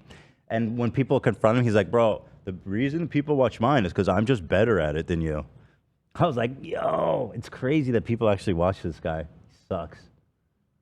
He is definitely a good person to have on the show. He knows how to make happen, but He looks he's trashed. definitely intruding on our personal space, and so he is not a. See, they told me to go in. That's the first Why are thing they I hear, talking and shit? I'm drunk. If you just got there. No, I had already like. You've been shown there that for a minute. an hour or so, and I showed that I was drunk. Yeah, you They were knew I was being a drunk. problem already. Very. Okay. Very obnoxious. Okay. Yeah. You could see in my eyes. That's not saying eyes. Like I was drunk. Mm-hmm. Mm-hmm. In here, right? This is our territory. We've been here for how many days?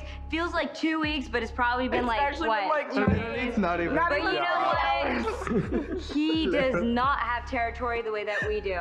So This is all real right here. So the producers got you in the sense that they're like, "Yo, you need to go in there right now," because he knew that they were all talking shit. Yes, because they all planned them to go in the testimonial room to talk about how do you feel about Fousey. Sneaky, sneaky. I didn't mean to all that, but basically. They don't know I'm behind them right now. This is all real. They don't know I'm behind them. Look. Fousey definitely has good intentions. I can tell that he wants to be known in the influencer world. It's the Fousey himself. Turn No, around. it isn't. Yes, it is. If I don't look, it's not there. This is fucking awkward. Shit. I see where the we stand at. This blue and white boy in this jersey is gonna protect you from what happens to you in this house. What do you mean?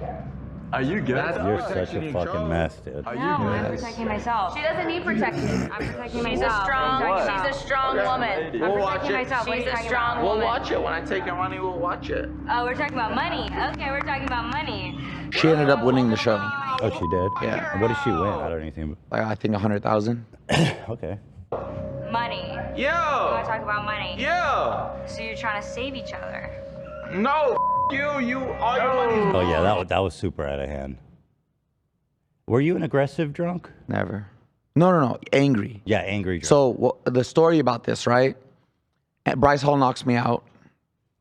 They told me to go into a bed and sleep, and I would have still been on the show. After this? After this. Yeah. I get even more blacked out. I don't remember. You continue drinking? No. But I was just gone. I get up, I go into the bunk bedroom, and then Here's the other scene. That's So when this Bryce- all happened at the same time? Yeah. This Okay. is within 2 hours. I'll tell you the whole. I'll tell you what happened after. So, by the way, were you able to reconcile with her at all? Never spoke to her again. That's a shame. I think I might have DM'd her. I'm not sure. I'm pretty sure I would have DM'd her because there's no way, like, especially in sobriety, you got to make amends. And there's no way I didn't make amends with her, but I don't remember what If I she's said. watching, is there anything you want to say? She'll Oh, probably yeah, see this. that was single-handedly the dumbest, worst decision I've ever made in my life. I have never even lifted a finger at a woman. I'm Arab, so I have raised the voice, but I have never, I love my mother way too much. I love my sister way too much. I love women way too much. I was deeply regretful, deeply remorseful. There's no justifying that. There's no explaining that, nothing. And yeah, I changed my behavior from that. I haven't drank a day since that because I never want to relive with that moment. Why are you touching your girl, bro? That money Listen. right here. It's so interesting to see you then and now because then when you showed up, you were like such a like if I was around that guy, it'd just be like, this guy sucks. You would have hated me. Just a degenerate, drunk piece of shit. I've known people like that though. Yeah. There's like people with or specifically alcohol, people I've known. It's like sober them, best friend, drunk them, total nightmare. Yep. There's so many people like that. So many people that once they drink, Why that's do you- actually, I don't want to say his name actually. I never mention his name. It's the YouTuber I had the most beef with. That was the thing with him too. Keemstar? No. When we were friends, he was great when we were sober. And then I went to Brazil with him. Rice Gum? No. Vitali? I went to Brazil with him And then I saw him drink for the first time, and I met a completely different person. It's scary. It's like, who are you? terrifying. It's Look, terrifying. The thing that confused me about, I have one specific friend who was like my best friend growing up, and then when we went to college, he became an alcoholic. Why is it? I go, why do you keep drinking? Like, why do you want to be like that? I didn't understand it. It's the same thing as my sex addiction. You don't. If you're an alcoholic, you can't control it. Yeah. It just takes. It's Vitaly? Huh? He's Vitaly? sober now. He says so. Well, good for him. I mean, Vitaly's a fucking psycho. I'm not gonna speak on him. That's okay. Yeah. But he like beat the shit out of a random woman recently. You followed that? Yeah. Why? You speak? Okay. I don't want to press you. I'm just intrigued that your mom's the word on Vitaly. That's an energy I don't ever want to let back into my life, around me, near me. I see. It's just bad news all over it. I've closed the door on that. I'm never going back to that. Yeah. I'd rather not. I He totally still talks understand. about me, but I'll never. I understand. Well, But you want to know what happened after this day? Yeah. So I wake up the next morning on the couch, phone still in my pocket. Wearing Oh wait, my hold on. clothes. Sorry, Oh. maybe we're getting ahead of ourselves. Okay, I want okay. to watch the next part. Okay. So after this, the producers tell you go to bed. Yeah. Okay. So here's the second one. You go to bed. You wake up a couple hours later. No. I don't go to bed. I lay in bed. Yeah. I get up and I go into the room where all the people are, and I start like harassing everybody. Okay. Okay, so let me explain this. Let me put context to this for. Bryce Hall puts his cape on and finds his moment to like, I'm gonna save the day. Because this is after he got his ass kicked by Austin McBroom. He found his moment. So when he pushes me, I think, I don't know, I'll rewatch it right now. And I tell him, you're lucky I don't tell the world what I know about you. Because I know shit about Bryce. And I could have unloaded. I could have unloaded from the beginning. And when I say that, he says that's not how it happened, but that's how my drunk Let's ass watch. remembers it. We can see how it happened exactly. Yeah, rewind that so you can hear that. Rewind that a little. Yeah. Trying. But you're telling me even I did that now is a difference. Bryce, don't try to play that right now. I know so much that I protected you about. What? So much all this. I love you so much as a creator. I don't do that. I remember you pushing him. No. You'll see. Actually, even when after he pushed me the first time, I walk up to him like, what are you doing, bro? Bro, you did. You did lay your hands on camera. You did lay your hands on. That's factual. Isn't it called semantics when it's like you just have a problem with the way something was said? So I had a problem with them saying I laid my hands on a woman, because the way I understood that was I hit a woman, I slapped a woman. I think they're right. Are they? Yeah. So I did lay my hands on a woman. Yeah. Well, that's what I had a problem with at that time. I didn't. It is semantics, I felt like but it was being unfairly like victimized, villainized as like. I feel that that's an accurate statement. Okay. Yeah. I mean, you didn't punch her in the face, but it was. Yeah. My fingers, no matter what, I should never have ever touched her ever in any capacity. But I It was an didn't know. aggressive, I just took, when I hear lay your physical- hands on a woman, I hear it as like. I think this is covered, in my opinion. Okay. Yeah. None of us like touching a woman's head. You're touching his face. I did touch his face. Okay, so hold on. Yeah. So you touch him on the head. He says, "Don't touch me." Yeah. So that's a provocation. Yeah. Shut the f*** up. Shut the f*** up, right? Don't touch me like that. Okay, that. He pushed me. I walked back. I said, Bryce, don't push me like that. My hands weren't up. I wasn't ready to retaliate. I wasn't going to swing back. I wasn't going to push back. I was walking back, blacked out, drunk with my hands down. You know what? Get business done with the new American Express Graphite Business Cash Unlimited card. With unlimited 2% cash back on all eligible purchases, unlimited 5% cash back on flights and prepaid hotels booked through American Express Travel Online, and a flexible spending capacity that can grow with your business, you'll have the confidence to keep building. Apply today and earn a welcome offer of $1,500 cash back after you spend $50,000 in qualifying purchases on your new card within the first 6 months of card membership. Terms apply. Learn more at go.amex/graphite. I'm sorry to tell you, but I don't think he was in the wrong there. Okay, that's fine. Like, first of all, you were already had an act of aggression, and you're really getting up in his face. You're unpredictable in the moment. You're already physical with somebody, you know, and the way you're approaching him, is, you know, potentially aggressive. Okay. But you hold a grudge over that punch? No. That punch changed my life, saved my life. I'm so grateful for it. Though, huh? I see Bryce at the gym. Dude, you got that's so good. That's the cleanest shot you could get. But when you're blacked out, just like I can come with you blowing on me, you could have blew on me, I would have fell over. When you're blacked out drunk, I'm getting the sense that your ego was a little bit bruised by how you got knocked out there. No, not at all. Not at all. I'm grateful for that moment. I literally have thanked God for that moment. If that moment You're trying didn't to happen, downplay the quality of that knockout, though. No, that was you know how clean that hit was? That was a clean, and plus so much respect for Bryce. He's about to do a bare knuckle boxing match. He's Oh, like, is he really? Yeah, that's the first YouTuber to have balls to do He that. was on the show recently. I liked him. Yeah, so I have nothing, and Bryce knows this. That's good. That's good. That must have hurt like a bitch. Didn't feel it. Didn't know.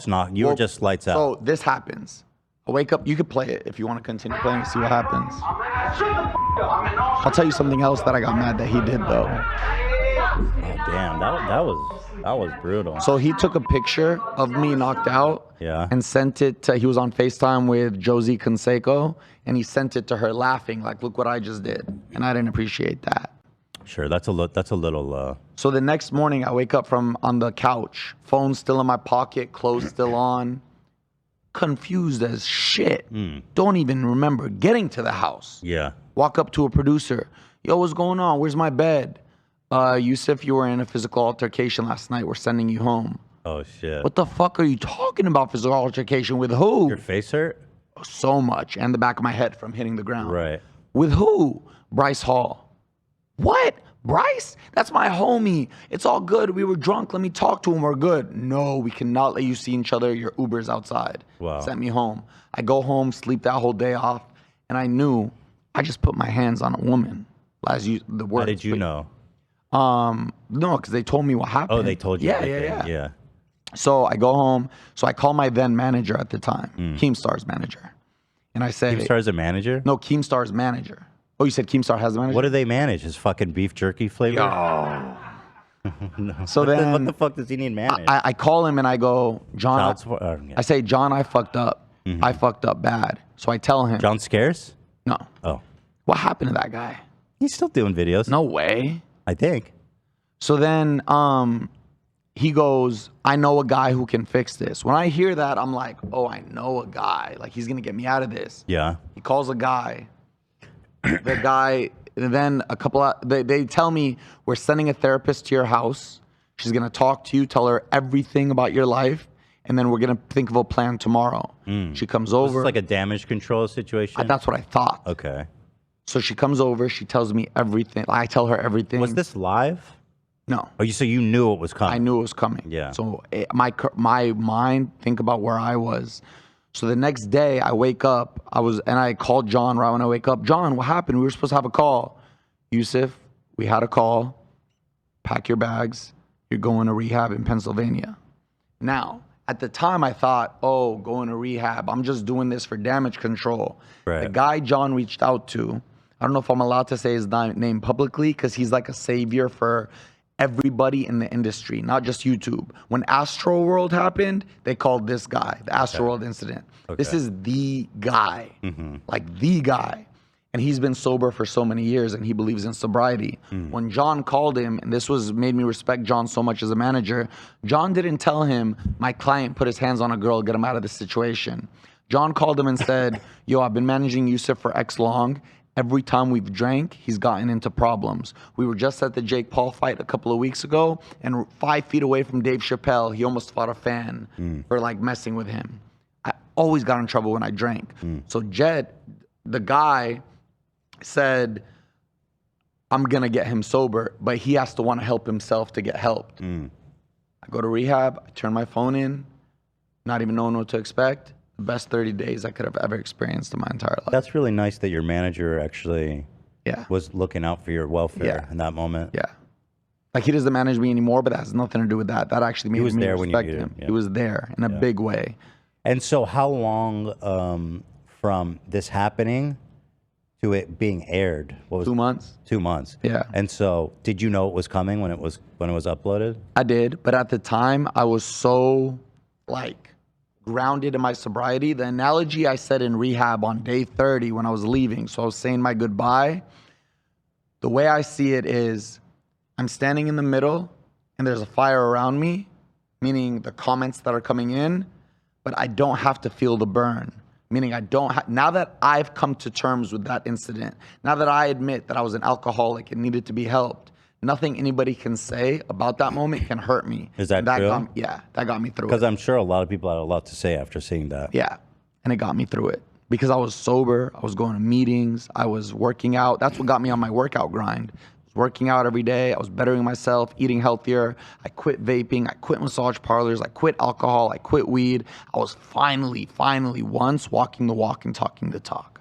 And did you ever make a statement or anything about it? Very brief. Posted on my Instagram story. Yeah. And I just said, guys, there's nobody who could be more remorseful from this incident than I. I'm sorry to everybody involved. I apologize. I should have never. I've taken actions that I needed to do to get better, and yeah, I moved on. That was a horrible situation to be in.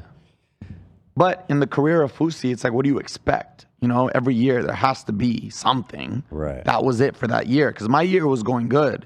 I was doing the boxing stuff. I had just gotten a Tesla after having to downgrade to a Toyota CHR after July 15. Like I was finally on my way up again. This happened on my way down, but then rehab, I became a machine. So then, how long ago was that? This 2021. The rehab. 2021. And so it's been like what, 3 years? Have you been kind of good since then? With all your addictions and now I'm not perfect, but with alcohol especially, yes, I haven't drank in a single sip since. I forgot what I was gonna say right now, but oh yeah. So when I got into that amazing, sober shape, perfect shape, I finally got to a point where I was like, I want the world to see this new me. Like the ego wanted its validation again. Get a call, you wanna fight Deji? Oh yeah, here's my chance. Because Deji was the guy that lost all of his fights. So you'd probably be like a layup. I had just watched Alex Wasabi beat him. Deji comes up to me right after the Alex Wasabi fight in the hotel lobby, looks at me, would you fight me? Yeah, I would. It was set on from there, and that was it. He looked good, man. I should never have done that. The thing is, he's he one has of a the lot of best influencer experience, boxers. too. He is one of the best influencer boxers, technically. Yeah, he's I should good. never have gotten that ring. I knew I was going to lose. 2 weeks before the fight, bawling my eyes out in nervous hysterics every day. Right. Literally, I had a tear. I still have a TFCC tear right here from it. I was nervous. I knew I was going to lose. My brother was begging me, my oldest one, Yusuf, pull out. Because pull out. the last boxing match was such a disaster. Such a disaster. My brother was begging me, pull out, Yusuf. And I said, no, Alex Wasabi just pulled out against KSI. If I pull out too, it's going to look so bad. I have to do it. I have to do it. I should have pulled out. I'm not a boxer. Did you get paid for that? Was it worth it for you? And that's it? Well, I ended up losing all of it because going to rehab, I went to 2 mental institutions in the last 9 months. The first one was just a 10-day one, and that one was like $25,000. Oh, wow. And then the one I did, which was a 30-day one, was it a 30-day or 17? Something like that. More recently was, I forgot, but upwards of there. And then ending up having money here, money here, money here, money here. It was all gone by the end of it again. I always wondered, you rented out the Greek for this big show. How much did that cost you? So here's the thing with that. I paid out of pocket everything. I think the Greek theater alone was like 300,000 something. Yeah. But then also paid all the artists first class flights to the LA and their entourage and their bottle service for the hotels, everything. Craziest thing about it. Event gets canceled due to a bomb threat. Yeah. You would think Ticketmaster and Live Nation would say, yo, it got canceled due to a bomb threat. Wasn't your doing. Let us give you another date. But I was with a very, very, very, very, very shady guy at the time. Actually, he burned Roman Atwood. He was Roman Atwood's ex-manager.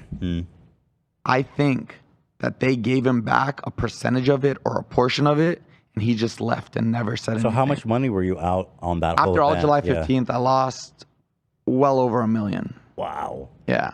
So that's how you kind of burned your savings. That was the first big hit, yeah.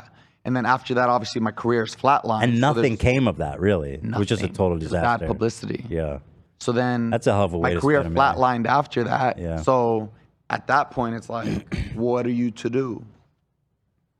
That's tough. Yeah. Do you have any idea about who made the threat or what was the threat? I think I know. Again, in order to get past something in life, you have to take accountability and take ownership for it all. So I blame nobody but myself. But if I were to be detective for a second, 2 hours before the event, I'm still in the hotel waiting. I get a call. I get a DM from Sam Pepper.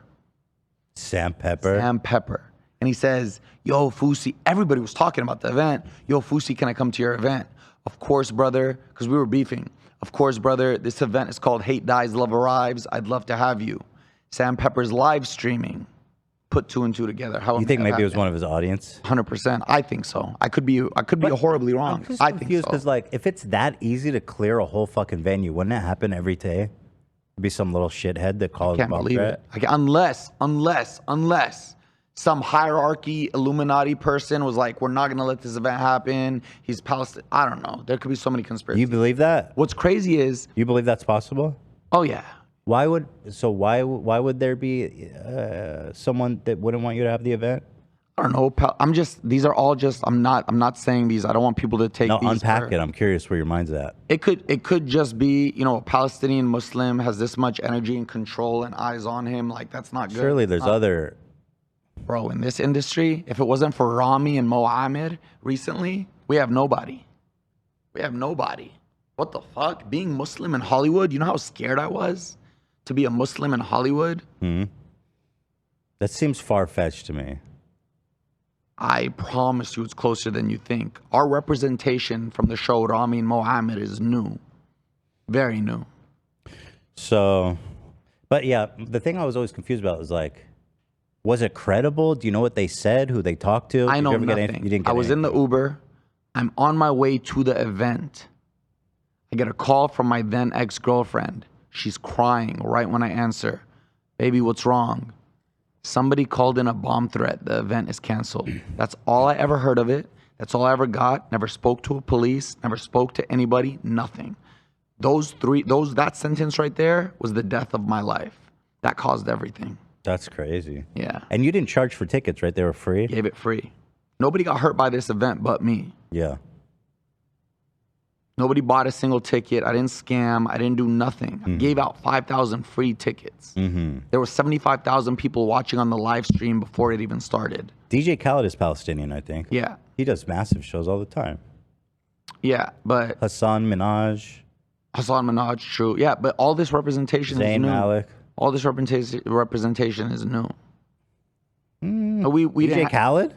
DJ Khaled, no, but DJ Khaled, like, he lives, like, you would think he's American. He drinks, he parties, he does all this stuff. He Right, they're not, like, promotes devout. I mean, they're all not these devout. guys are. They're not, like, out there, like... But you weren't devout either. No, I wasn't. So why would someone want to bomb? I'm not. That wasn't... Yeah. I'm just testing the theory. I am not riding by that theory. Yeah, I'm just throwing shit out. I Yeah. think it was a Sam Pepper thing. That sounds more likely. He's live streaming at the time where Ice Poseidon is getting dogged. Talk about another piece of shit. Didn't that guy didn't he like run from the authorities back to England after some massive scam? The coin with people from FaZe. What a that guy's a real piece of work, man. Oh yeah, and he was also alleged. He's an alleged R-wordist as well, I believe. Is that Really? Is I that don't right, know that. Olivia? I don't know that. That's where the pepper comes in. I don't play by that. What was it that was alleged about Sam? Oh yeah, Save the Kids coin. That was iconic. Yeah. They made Save the Kids coin and they ran away with the money. Again, bring it back to me getting canceled for fake pranks. I know. Some of these people's favorite YouTubers scam the fuck out of them with a shit coin and they're acting like it didn't happen. Logan Paul is still doing that. He literally scammed them like 2 times in the past year, and people still watch him. I think Logan is going to make good with it, though. I truly do. I know it didn't happen on the timeline everybody wanted it to, but I think he's going to make good with it. You're cool. By the way, I don't even know how much time has passed, but this has been such an effortless and nice conversation. I appreciate you for having me. Thank you, bro. I really appreciate you being so honest. I think it's special. It's nice to sit across from someone who's so open with everything they've been through in life. Yeah, and the pits. Armpits are geeking. Well, you're wearing a black shirt, so it doesn't really show. I wore a brand new shirt for you. I like that shirt. Thank you. So anyway, did we finish watching this clip? Yeah.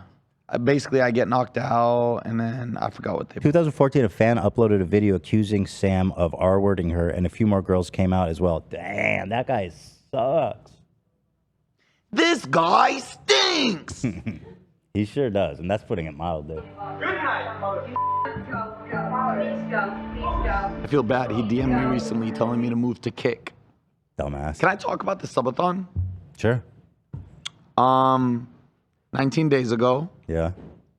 I was going to the gym, going to school for personal training, contemplating Uber, contemplating working at Starbucks. I actually would have started Uber, but by chance, my license was suspended, so I didn't get access to the app for like months later. But I do signed up on my Uber driver now, like through the app. I can start driving right now if I wanted. But I do a live stream. And that night, I'm like, you know what, guys? I'm not going to cut off the cameras. I'm just going to keep the cameras running while I sleep. One day turned into 2. 2 days turned into 3. Now it's day 19. I've been live for 24 hours a day, 7 days a week, whether I'm shitting, eating, sleeping, on a date in Houston, wherever. I'm live. And I'm starting to curate the most supportive audience. I've had a lot of supportive audiences because the 2 streamies I won, that was fan voted. So my Dose of Fousey family voted for me to do that. This G7 family shits on them. Shits on them. Fuck those fans. Fuck those fans. It's all about G7, baby. You want to know what G7 means? G7. I think AB tried to explain it to me. It's like Game 7. Game 7. Listen. It's Game 7 in the NBA Finals. Yeah. There's 0.4 seconds left on the clock. Okay. The coach draws up a play and says, Ethan, the ball's coming to you. What do you do in that moment? Do you flop and fold, or do you make the shot or dunk and win for your team and have your whole city go crazy? If you make the shot, you got G7 in you. It's like G7 mentality. I see. And that's what... Is that your original... Did you coin that phrase, or did it exist before you? I coined it. G7, baby. G7. Game 7. And what's so crazy, I was recently doing an IRL. Swear to God, hands in the air. There's clips of it online. I was doing an IRL in Walmart. When I get home and I'm checking my Discord reactions for that day, they go, look what aisle you were on. Swear to God. G7, behind baby. Me, G7. You know it was. Swear to God. Alhamdulillah. Alhamdulillah. G7. No, but they're so supportive, and I plan to do it for the whole year. Good for you. Yeah. I think it's cool. I told my mom. People are into it. Yeah, when my mom asked me to stop, I said, Mama. Why does she want you to stop? She thinks I'm exhausting myself and it's too tiring for me. She's a mom, you know. She's probably right. I lost my voice 2 weeks ago, still hasn't come back. Yeah. I said, Mama, motion like this on Twitch does not come. This is like once in a lifetime. If I were to stop right now, I'm the dumbest idiot in the world. Right. I'm going to sacrifice right now. Success requires sacrifice. I'm going to sacrifice. If it lasts a year, lasts 2 years, because I know it's going to be worth it in the end. That's good. So every weekend I'm traveling to a different city. This weekend I'm going to Nashville for Misfits 08. So I'll be the only live streamer with behind the scenes access to everything happen behind the scenes. The weekend after I think I'm going to Miami for Aiden Ross. The weekend after I'm going to... What's Aiden Ross doing in Miami? So I said on stream, Aiden reacted to a clip of mine. I reacted back and said, Aiden, I want to train you in the gym. Because he's DM'd me before and said, yo, can you get me right when I release my fitness app? I said, I got you, brother. So I responded back and said, Aiden, I want to train you. He responded yesterday and said, come to Miami. So I'm going to ask him to go to Miami next weekend. To bring you on? Yeah. I mean, he's huge, right? And then I'm going to do Toronto with a bunch of viewers. There's 4 viewers. And I know them by name. Kronos. We call him Chromosome. That's his name? Yeah. Kronos? His name is Bobby. Okay. He's Indian. His name is Bobby. Yeah. Adele the pilot. He's a pilot. Chromosome. Like. Yeah. Like, you're not chromosome defect, like normal, nice amount of chromosomes? No, defect. Oh, he has the chromosome defect. Yeah. Adele the pilot. More or he's less. the pilot. Amar and Jay Skittles. And they all told me they were going to Toronto. And I literally said, can I go with you guys? I don't do boys trips ever. Can I go? And they said yes. So I'm literally going with them. I like that. Yeah. Good for you. Especially if you're doing all this sober. That's awesome. Yeah. Staying on your meds. And they're all younger than me. They're like 24, 25. So I see them as they see me as like a mentor. Yeah, I mean, I think it's great that you're keeping all your mental health in mind, staying on your meds, because I don't think anybody wants to Nobody wants to see that. Nobody I think wants- everybody's rooting for you. Think about me. You know what I mean? I don't want to see that. Just be careful. Just be because it cautious. happens every year doesn't mean I purposely Of want to course, do it. of Like I want to course. self-sabotage myself now. Yeah, yeah. Almost did going to the airport with my. You did, bro. You were almost did, close. Almost did. That was fucking. People love that stream though. Yeah. Yeah. Aiden Ross is banned from Twitch. What is he's on Kick now? He's on Kick. Oh, you can't stream with him. No. So I think for that 7 he's hours, banned. I think for that 7 hours that I stream, Yeah. I'm gonna put mine on a clip channel so they can watch clips and go stream on Kick and then come back. I'm not doing it for the subscribers. I'm doing it just to So collab with the Aiden. Twitch obviously. rule is that you can't stream with him on Twitch, but you can stream with him somewhere else. I'm not 100% certain, but I'm praying. Love, that- you know the rules, right? I'm not actually sure of that combo, but But it it might seems be trouble. It seems Yeah. unlikely that Twitch is like you cannot collab with him anywhere. I mean, that Right. seems a little bit crazy. The pay Yeah, that does seem discrepancy between Twitch and Kick is absolutely insane.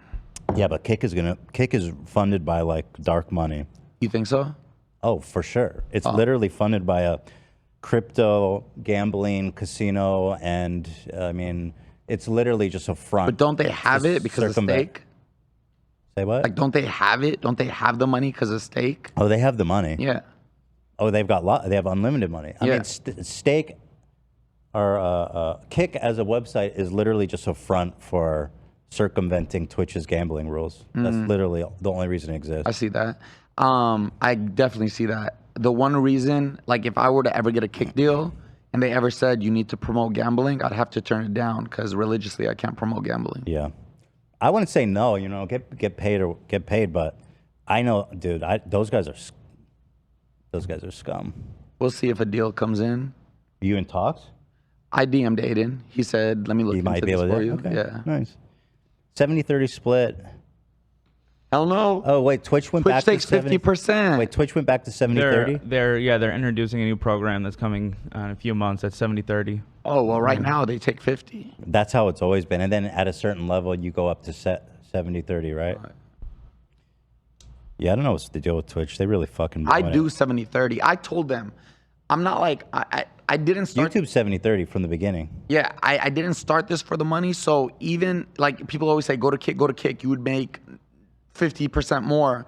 But I'm like, if I'm successful on Twitch and I lose 50%, but I could go to Kick and not be successful and get 95, I'm staying Stay on on Twitch. Twitch. That's where the people are. I'm staying on Twitch. Kai Cenat is on Twitch, and that's the biggest streamer in the world. If he can do it, so can I. Everybody's on Twitch. Kick is a fucking. I don't think Kick's gonna last. I'm gonna collab with Kai this year. That's my. That's Is that my one of goal. the things you're putting out there? That's one of my. What's your pitch to him? Huh? What's your pitch to He him? went to the Roman vs. Fousey tour. He's been a fan for years. So what's your pitch if he's watching? Kai Cenat, I got motion right now, dog. You taught me about that. I got motion right now. I got motion right now on Twitch. I want that collab with you. You watched me growing up, and you said me and Roman inspired you. Now I'm asking you. I want to collab with you, dog. Heart to heart, I want to collab with you. What do you want to do? Let's paint a picture. Let's get this going. So with desktop streams, you don't plan the content. You just sit there and Just whatever show happens, up? happens. I just want to be on the same camera. I want to be sitting next to Kai with the camera in front of me. That's There it all is. I want. There it is. You owe him. I actually got asked. John, the Keemstar manager, called me. This is right before I went to the second mental health institution this year. Kai did a 30-day subathon, and John goes, yo, Kai's doing a subathon. We're planning out the activities. Would you and Roman like to show up and surprise him? I was going into a mental health institution, so I said I can't. It's okay. It's time when you're ready. Yeah. All right, Kai. You owe Fousey for all he's done for you. A lot of people, man, have been inspired by Fousey. I love when creators can admit that. Like Bradley Martin, for example. I found Bradley Martin when he was a security guard at a Chris Brown charity football game. I made his YouTube. I pushed all my. Is that right? Yes, I pushed all my Dose of Fousey followers to him. But the reason I respect Bradley so much, there is never an interview where my name gets brought up where he doesn't say, I thank Yusuf for getting me started. You know what? Bradley, he's been on the show too. He's a total sweetheart. He's such a fucking meathead though. But I love him. I do love him as a person. And those Nelk boys. Don't even get me started. But hey, we're all here You don't got to get involved in my beef. You got a lot of beef with them? Nah. I like Bradley, though. He's a good guy. Well, that's it. I mean, listen, we've been going for 2 hours. Can I talk about one more thing before we go? Yeah, I was just going to ask. I have one final story I'd like to share, which I think the audience would like. Yeah. So during this 9 months, when I had just gotten out of the mental health institution, didn't work. I was stuck. I was paralyzed. I was like literally calling but to get admitted, I was calling and saying, I can't handle reality anymore. I can't handle time. Like it was the weirdest thing in the world. I didn't know how to handle time. Just sitting here, it was like, even when you call an Uber and it says 5 minutes, I didn't know what to do in those 5 minutes. Like it was weird. I was detached. There's a lot of people that say it's dark night of the soul and all these other things, but it was deep. So my impulsive ass gets a bright idea. I hear about ayahuasca. Ayahuasca will give you the answers. Ayahuasca will show you which way to go in life. So what do? I had cash left over from selling my treadmill. I sold my treadmill because I was gonna sell everything this year and go become a monk. I was gonna live in a monastery for the rest of my life. So I sold my treadmill, I had cash. I book a flight to Peru. I go to Peru for I forgot how long, ayahuasca journey. I end up in the middle of the jungle, no Wi-Fi, mosquitoes and bugs and spiders everywhere. Like just middle of the jungle by myself. I'm not on my sleeping pills, so I went 9 days there without sleeping. Holy fuck, dude. While So you cannot sleep without the pill? I cannot sleep. 9 days. Imagine sitting in the jungle, listening to the jungle sounds from midnight until 9 a.m. when it's time to wake up, but you're conscious the entire time. Not only make you go crazy, now imagine doing ayahuasca every other day. That was the darkest trip I have ever had in my life. So I understand about the ayahuasca journey is that you puke and shit and stuff. Did that happen to you? Bro, you don't only puke. When I puked, it felt like a devil was coming out of me. It felt like I was purging all the toxic shit. But my visions were so dark. Here I am thinking, I'm gonna do ayahuasca. It's gonna tell me I need to be a civil engineer and I need to start a family. I experienced a real life exorcism in my vision. I experienced, I was in the middle of like the desert and there was a father who had a mental disability holding his son crying. So I was feeling pain. Did your father have a mental disability? My father goes through depression, yeah. Do you feel like that was an allegory for you and your dad? I don't know if that vision was, no. Yeah. But that's deep. Or maybe it was you were holding a part of yourself. That's deep. But the craziest vision I had, and this taught me real fear, you know the movie Get Out? Yeah. Remember the sunken place? My mind went there and I couldn't get out during the vision. You couldn't get sober, or you were stuck in the... I was stuck in the sunken place, lost control of my mind, and I saw how far your mind can actually go.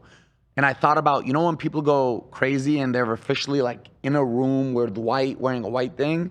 I understood why people get there, because where your mind can go is fucking terrifying. And I went there and I couldn't get out. And it was single-handedly the scariest experience of my life. I was supposed to do 8 ayahuasca sessions. I did 4.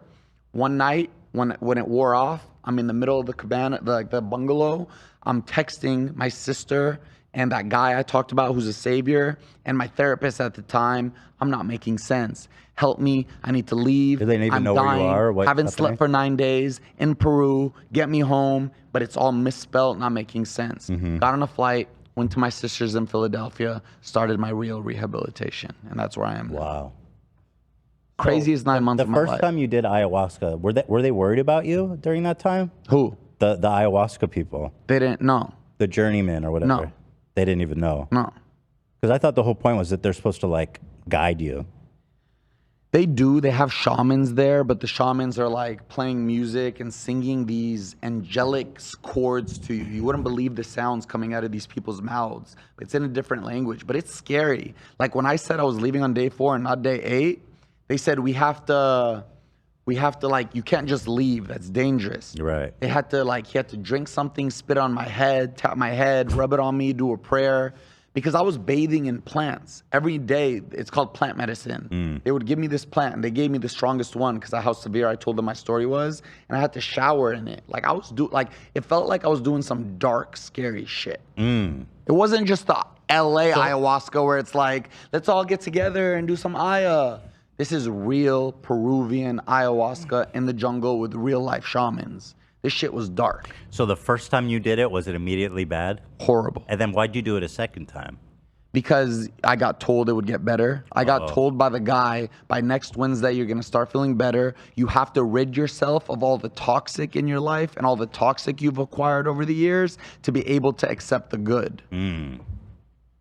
That's a damn lie. He had been there for a year. You know what he told me? What? When it wasn't working and I was finally ready to go home, he said, Yusuf, I think you should stay here for 6 months to a year. You really need it. You feel like they're scammers? No. It helped everybody else that was there. Everybody else left with the biggest smiles. I love life. But that was wrong advice for you. Yeah.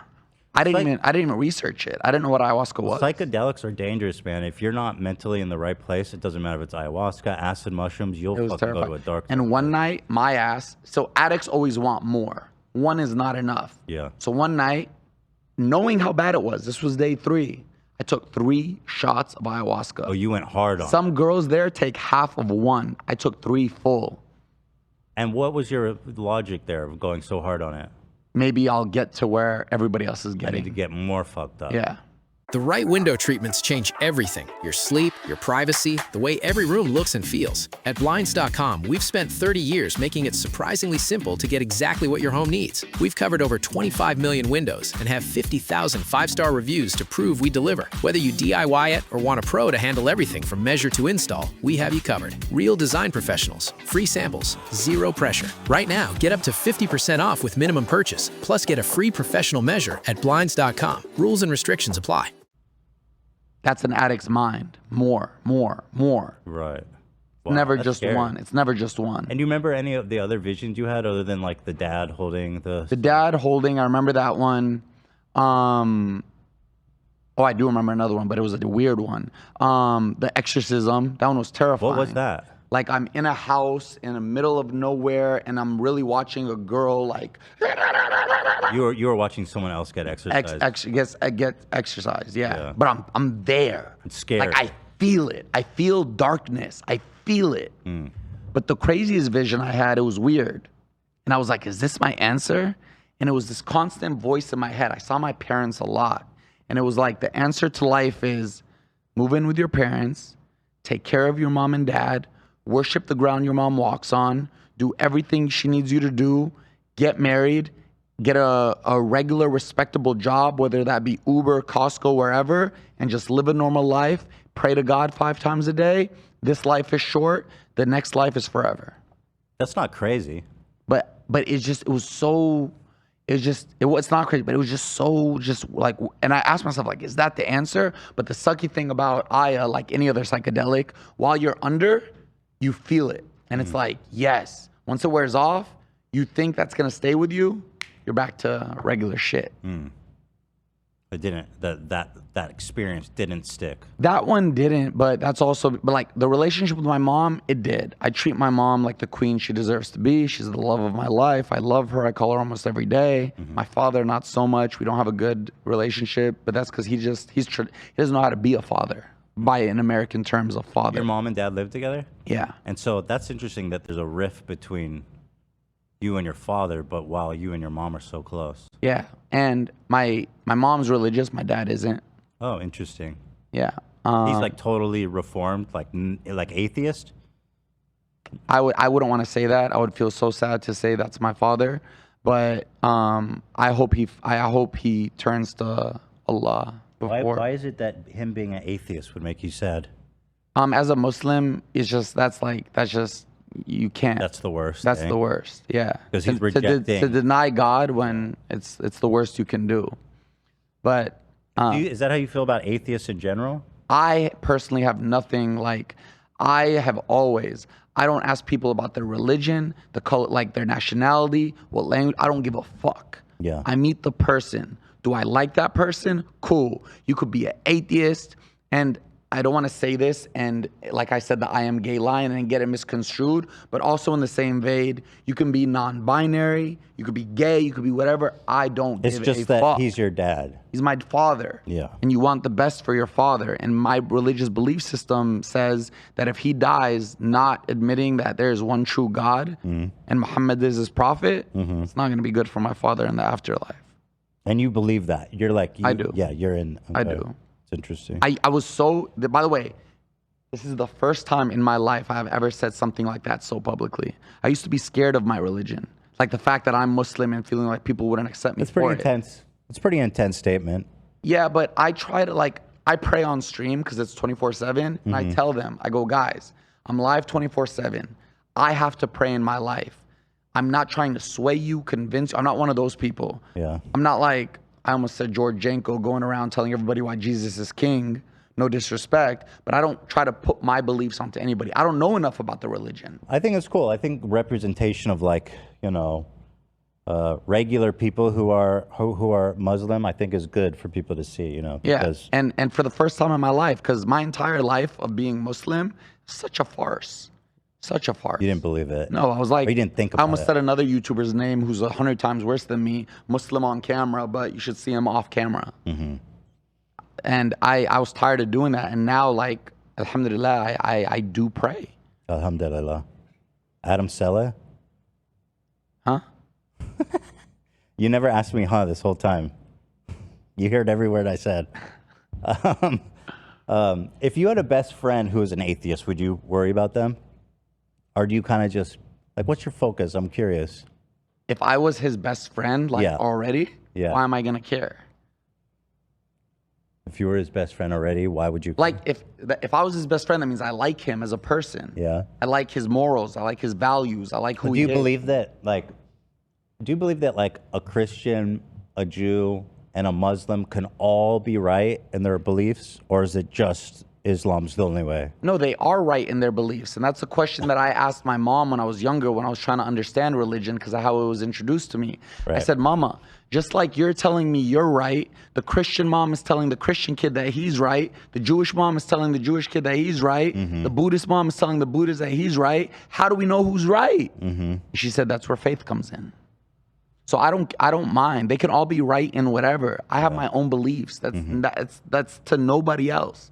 Nobody has to believe me, agree with me, anything. That would be disrespectful of me to be like, you're wrong. There are people who do that, but they're knowledgeable. They know about shit. I'm not knowledgeable enough about Islam. I'm not. Okay. But when I told my brother that, when I was telling him, because I was having a really hard time finding religion, and my oldest brother is very religious, and I told him that, he said, Yusuf, don't overcomplicate it. All Islam asks for, you believe that there's one true God, Muhammad is his prophet, and you pray 5 times a day.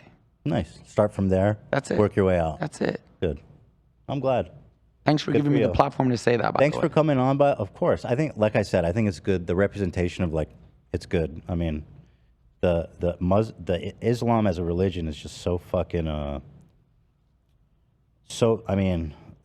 it's since 9/11, it's just been so ruthless for. It is, but I also think it's been so misunderstood since 9/11. Oh, totally, 100%. I think that's what I was getting at. Just totally misunderstood. There's so many normal, great. I mean, they're all normal, great people. That's the thing. Yeah. And there's just like us. And also, to be fair, there's extremists in every religion. Oh, for sure. I mean, I always say, look at the settlers in Israel. They're psychotic, fucking genocidal freaks. I'm not really Jewish religiously. It's more of I'm not religious. I'm more atheist, agnostic than anything. But yeah. I still love you. I still respect you. See, that does, like, you telling me that right now, if you're wondering, does it change anything within me? Not at all. Nice. Not at all. Oh, wait, Keemstar reacted to the live already? Fuck me. Oh, here it is. Oh, he's pissed. That's not him. That's old. I think that's him live reacting. He's pissed that you're here, dude. Wow. Wow.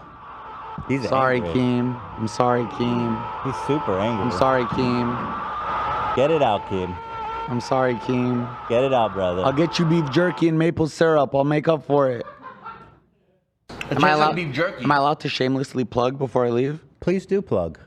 Twitch.tv/Fousey is live 24/7. No matter what time you go on it, I will be live. You will be watching me. I have a girl coming over tonight, a girl guest I met at the gym. Beautiful girl. No. Well, she comes on. I I try to like Riz her up a little. That's what the cool Riz her kids up a say. little? The cool kids use Riz. I try to do that a little. I'm kind of like the Wizard of Oz. How in that long sense. you last with her? Huh? How long would you last with her? In bed? Yeah. 5 seconds. 5 seconds. Yeah. No shot. No shot. It's Better been a than- year. better I'm than not. 4. No shot. No shot. And also I have a fitness app, www.fitbyfousey.com. It has meal plans, workout programs, follow along videos where you can watch and work out. Like I said, I wouldn't have got out of depression if it wasn't for the gym. And a lot of people don't understand the gym. So if you need a little help, fitbyfousey.com, and you can get literally into the best shape of your life. There are proven testimonials right now of people who have done it. Good. I mean, I've seen you. You definitely have gotten insanely. And thank jacked you in your life. so much for letting me plug that. Thank you. Of course. Thank you for coming on. You know, it's really nice to have you on. It's nice to learn. You've been through so much stuff. I think a lot of people have a lot to learn, and from the things you've been through. You know. And shout out to my G7 effing army. We're doing it. We up. We got motion. We ain't stopping. G7 to the moon. We're going to become the #1 IRL most subs Twitch streamer in the world. Inshallah. And do you want to shout out the massage parlor? Nah. No. If you want to know, I could like send you the Yelp page. No, I don't want to go there. I'll send you. Actually, do they have Google reviews? Like Hila, I'm sorry. I'm joking. No, don't worry. Do they have like Google reviews? Like, do they have a rating? They're horrible. They're horrible. Oh, they're horrible. But they're horrible, but here's why. So it'll have like 2 stars, but if you read the reviews, it'll be like a girl writing saying, this was the weirdest, worst massage ever. She was giving me the shittiest massage ever. She demanded a tip afterwards. Because if you go in and you're not getting a happy ending, they hate your If you're just there for a normal massage. They're so mad. So mad. They say like I got my dick slapped, not knowing why. Slapped your cock, bro. Yeah. This woman sexually assaulted me, slapped my dick around. Love that. And I went back for more every single week. Thank you for coming on and being so honest. It's been great. No, truly. Chat loves you, by the way. Truly, I haven't looked at chat and I was terrified too, but truly. No, it's good. Truly, Ethan. It's nice to hear from you. I know this sounds like a lot of glazing, but truly, Ethan, where I was this last 9 months, the fact that I'm sitting on your podcast right now and I got to tell my story, like, I know I say it a lot, but it's the same way I thank them every single day for their support on Twitch. Because for the first time in my life, I'm actually grateful. I have gratitude. The first time I had success, I wasn't grateful. I actually tweeted out when I was successful back then on YouTube, and I said, why the fuck am I making $300,000 a year? Doctors and school teachers should be paid more than me. So I was telling God in the universe, I don't want this money because I could have done good with that money. I could have retired so many people in my family. I could have helped the needy for days. I wasn't grateful. This time, I thank them every single day, like 8 times a day. I go on full-blown rants thanking them for how much they changed my life. So in that same vein, thank you for putting me on here. And literally, this is probably the biggest thing that's going to happen to me all year. Do you have methods of keeping yourself grounded through all this? You know, Gym. The gym And prayer. Yeah. Prayer. Because that's going to be important, I think, for Well, so the one big shift we're doing, I've been streaming till like 8 a.m. We play Fortnite at night. So I stream till 8 a.m. and then wake up at like 2, 4.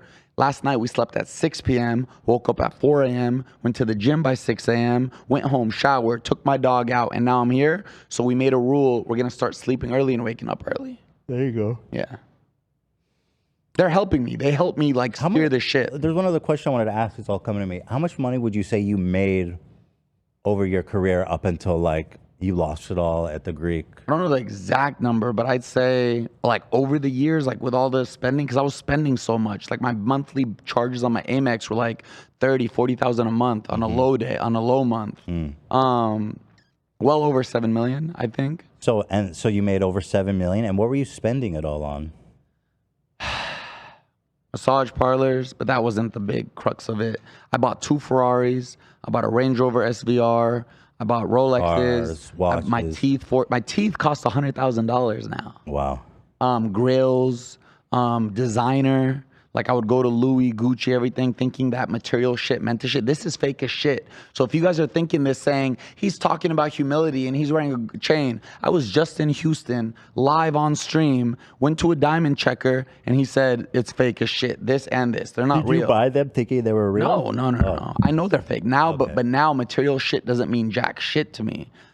I understand like how fucking minuscule just, they just are. cars and material things. Stupid. It's Yeah. so stupid. I was trying to fill a void, Mm-hmm. thinking that buying more, again, an addict, more, was going to fill the hole more. Mm-hmm. No, it's not. Never going to do that. There it is, guys. FouseyTube. He's on Twitch. I'll even go this far.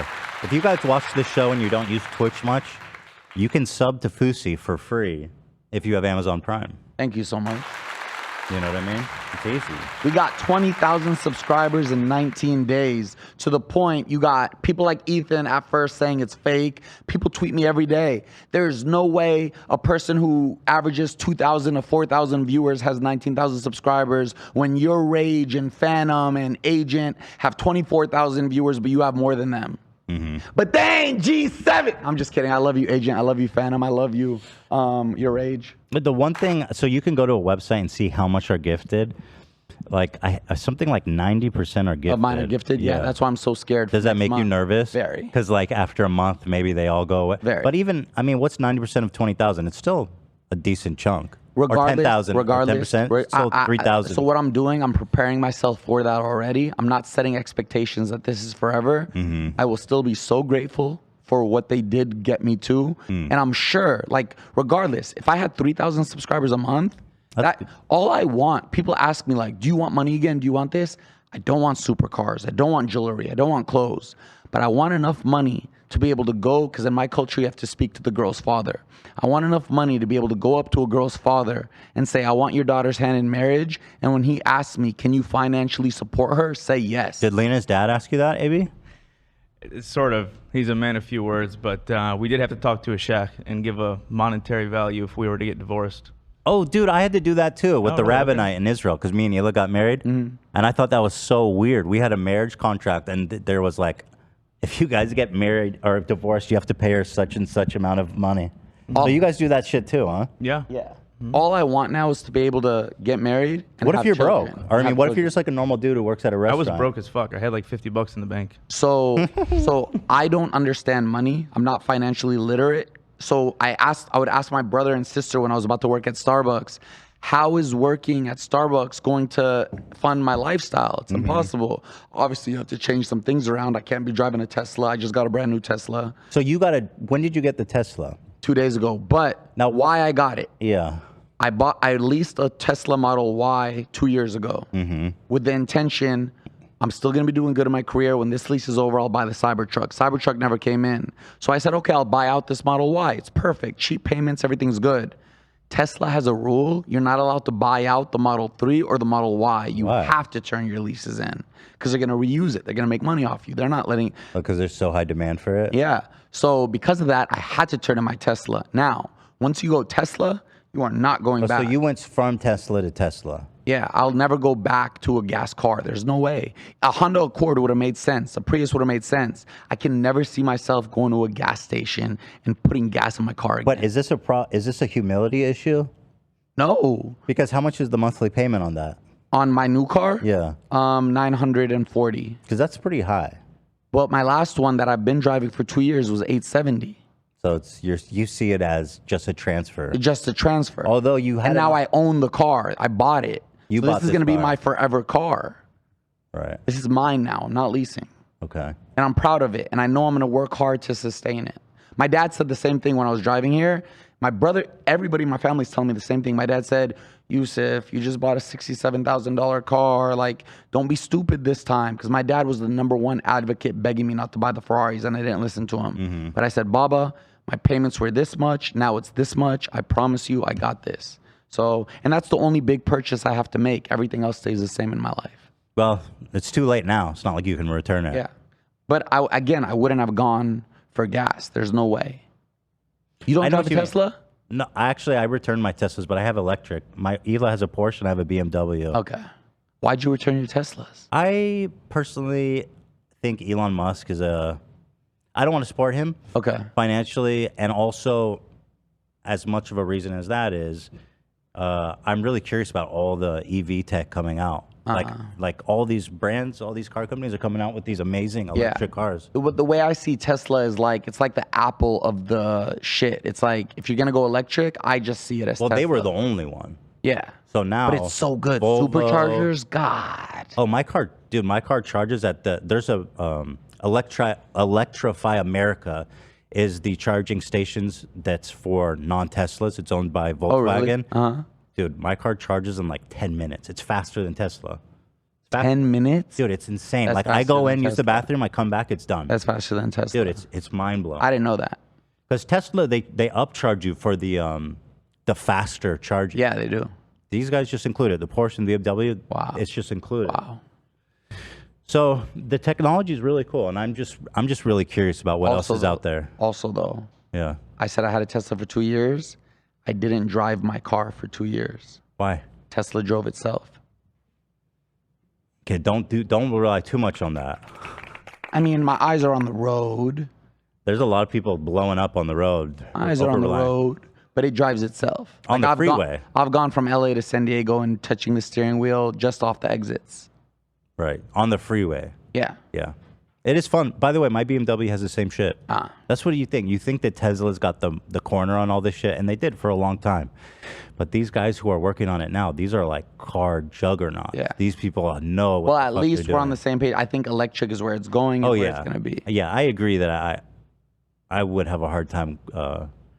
It just feels like you're going backwards getting a gas. Mhm. You know what I mean? I wish they came out with the Cybertruck, though. The Halo Warthog. That looks so cool. Yeah. But that's Elon Musk for you. Yeah. Well, anyway, listen, guys. It's been a great time. Fousey, thank you for being here. I wish you the best. Thank you. Thank you, all of you. Every single one of you here. I never thought in a million years you guys would like me. I thought you guys hated me for years. We never hated you, bro. No. But, well, when you have a victim mentality, when the internet hates you, you think everybody hates you. And H3, like, We're haters. You've said some stuff before. Yeah, I mean, look, I am a notorious hater, so I don't. Yeah. I'm not surprised that you thought that. So, yeah, so the fact that this love, like, I was genuinely caught off guard. But thank you guys. Your supporters have literally been the most supportive group in my chats ever. That's awesome. Like, there's a woman named Betty Davis. One night she gifted me like over 300 subs. Wow, shout out Betty. Where's my Shout out gifted Betty. subs, Betty? Yeah. With peace and love, bro. Gift them over here first. then go to Fousey. Yeah. Thank you, Betty. Just kidding, guys. Go give Fousey your primes. It's free. All right, bro. Keep it grounded. Thank you. I will. Let's go the long time this time. And don't give those hater ass fucking bitches anything to be like, see, this happened again. Yeah. You know what I mean? Yeah. I got you. Good for you, bro. Proud of you. Thank you, brother. And thanks for being so honest. I think that's special. No, It's thank you for good. giving me the platform and being respectful towards what I shared. You could have taken it a whole different route. I shared some vulnerable shit. No, I want to learn. I'm here to learn, to listen. See? I'm not such a fucking hater ass bitch all the time. Just 90% of the time. Let me see that hairline before we go. You want to feel it? Kind of. You have to. So, this is a tattoo? Yeah. Oh my God, bro. What? Shaved this morning. Feels like my ball sack. Does it? A little bit. You don't have hairs on your ball? No, I do, but the skin, it's very like... Oh, yeah. It's Yeah, very yeah. sensitive. Let me come back here. Wow. Yeah. It's so... It tastes like beef jerky. It tastes like beef jerky. It doesn't look bad. No, it looks good. A woman literally on stream came up to me, and they can vouch for me, and she said, I saw "That's that a really clip. nice haircut." Thank you. So do you regret the hair tattoo? Oh, 100%. You do regret Yeah, what the fuck? I have a tattoo on my head. The fuck? You think I like being on the first date? I have to do it first date. That's my rule. I'm not going to make her... What do you say? How do you tell them? I just take off my hat, and I say, you know, this is a tattoo. I just own it. Do they get weirded out by They it? love ever? it. Oh, they love it. They love it. Not love. I think more the honesty They than like the anything, honesty. but they're not weirded out by it. So you go, just so you know, this is a tattoo, and I come in 5 seconds. Hi, I'm No, Fousey. no. I don't tell them that right away. We got to get there. All right, bro. Thanks for coming in. Thank you. Guys, I'll be straight up with you guys. I think it's 50-50 on tomorrow. Why is that? Because I'm feeling like I might need to rest. Uh-oh. Like I came in, my throat was feeling scratchy last night. I woke up feeling... I did a COVID test. I don't have COVID. I don't feel super sick, right? You can tell looking You're at not me. super yeah, sick. I'm not trying to infect anybody, but I feel something happening. I love how you say that right after you just grabbed his head. Well, his head, yeah. I feel this. But he didn't shake my hand when he first came in. He said I have to take a COVID. You might want to wash your dome. I do. I shave it every day. No, I can feel that's. Next time I come, I'm bringing Muffin, by the way. I still can't believe it. Guys, Ethan, I texted him, can I bring Muffin? She's a 5-pound teacup Maltese. He goes, I don't know how the two dogs would react to her. They're very feisty. Yeah, because and if she's like a sweet, I thought there were going to be little, two Rottweilers here. No, no, Those two tiny, the cutest thing is, dogs I've ever seen. Shredder will, and Alfredo too, when he gets going, they'll go after any dog regardless of size. So if the dog is smaller than them, they're gonna try to kill your dog. I'm sorry, bro. She can hold her own. Muffin can. She got taken by a coyote and survived. Oh my God. Yes. By That the is neck. terrifying. By the Wait, what neck. happened? My mom, I'm so scared of when I that. stay with my mom, she lets Muffin out every morning. So one morning, Muffin jumps off my bed, goes downstairs. Mom opens the door. Not 30 seconds later, I hear a shriek from my mom that a mom only gives when her son dies. Yeah. I immediately, in boxers, get out of bed, run outside. The neighbor's crying, a coyote just took your dog. Oh, no. We start chasing. The neighbors chased first, and it was a baby coyote, took Muffin, and the two parents were watching. We're looking, we can't find her. My heart was gone. I thought she was gone. As we're walking home, my dad goes, let's check this alley. We go down the alley. You hear, she's under the car. I don't go look because I think my dead dog is under the car. The neighbor runs up. She's bleeding and crying. But the neighbor goes and gets his car, pulls up to me because I'm stuck in shock. Yeah. And he goes, get in the car. We're going to the vet. Takes her to the vet. She survives. Wow. What a champion. If it was like the adult coyotes, she would have been gone because you saw the two punctures. She's 5 pounds. I mean, that's tiny. You see the two punctures in her neck, but it wasn't deep enough to. So the vet, she was there. She just got stitches and she was able to heal. Yeah. Oh my God, that's so scary. Yeah. I would have lost my second dog. Dollar died when he was 3. My teacup Yorkie. You know, people were saying you killed your dog for clout. That's crazy. That's hurtful. That was my first dog. My mom didn't let me have a dog People growing are up. so vicious about you. Dollar was my first dog. I love Dollar with everything. He's tattooed on my fucking arm. No, I have the same love for my dogs. You know what I mean? So that seems crazy. I'm glad your dog's okay, man. Thank you. Next time I'm bringing her. Okay. If she survived the coyote, She's she could a survive Shredder. survivor. Yeah. Thank you so much. Ethan. All right, bro. Thank you. Have a good stream. Be good. Fucking 7, we just did that on the H3H3 podcast. Let's fucking go. Fousey's out of here. Yeah, so I'll let you guys know if I'm gonna try to make it tomorrow. Hopefully I'll be feeling better. We'll talk after I'm gonna rest here. tonight, but I'll definitely be back on Friday, come hell or high water. Do we have anything on Friday going on to say? This Friday. What do we have? Let's see. We have an ad planned. And, Very exciting. That's about all that's on the agenda for Okay. Friday. Well, we have a great episode. I swear to God, it's gonna be fun. Actually, I think we have something pretty fun that we're maybe doing on Friday. I don't know. We'll Dan talk. is not in the scorpion chair, by the way. Huh? Dan is not in the scorpion chair. Studio has been reshuffled. We'll talk about that on It Friday. finally happened. Or tomorrow. Anyway, guys, thank you with peace and love. This is a serious message. Thank you for watching. And I'll see you guys either tomorrow or Friday. Till then, thank you guys.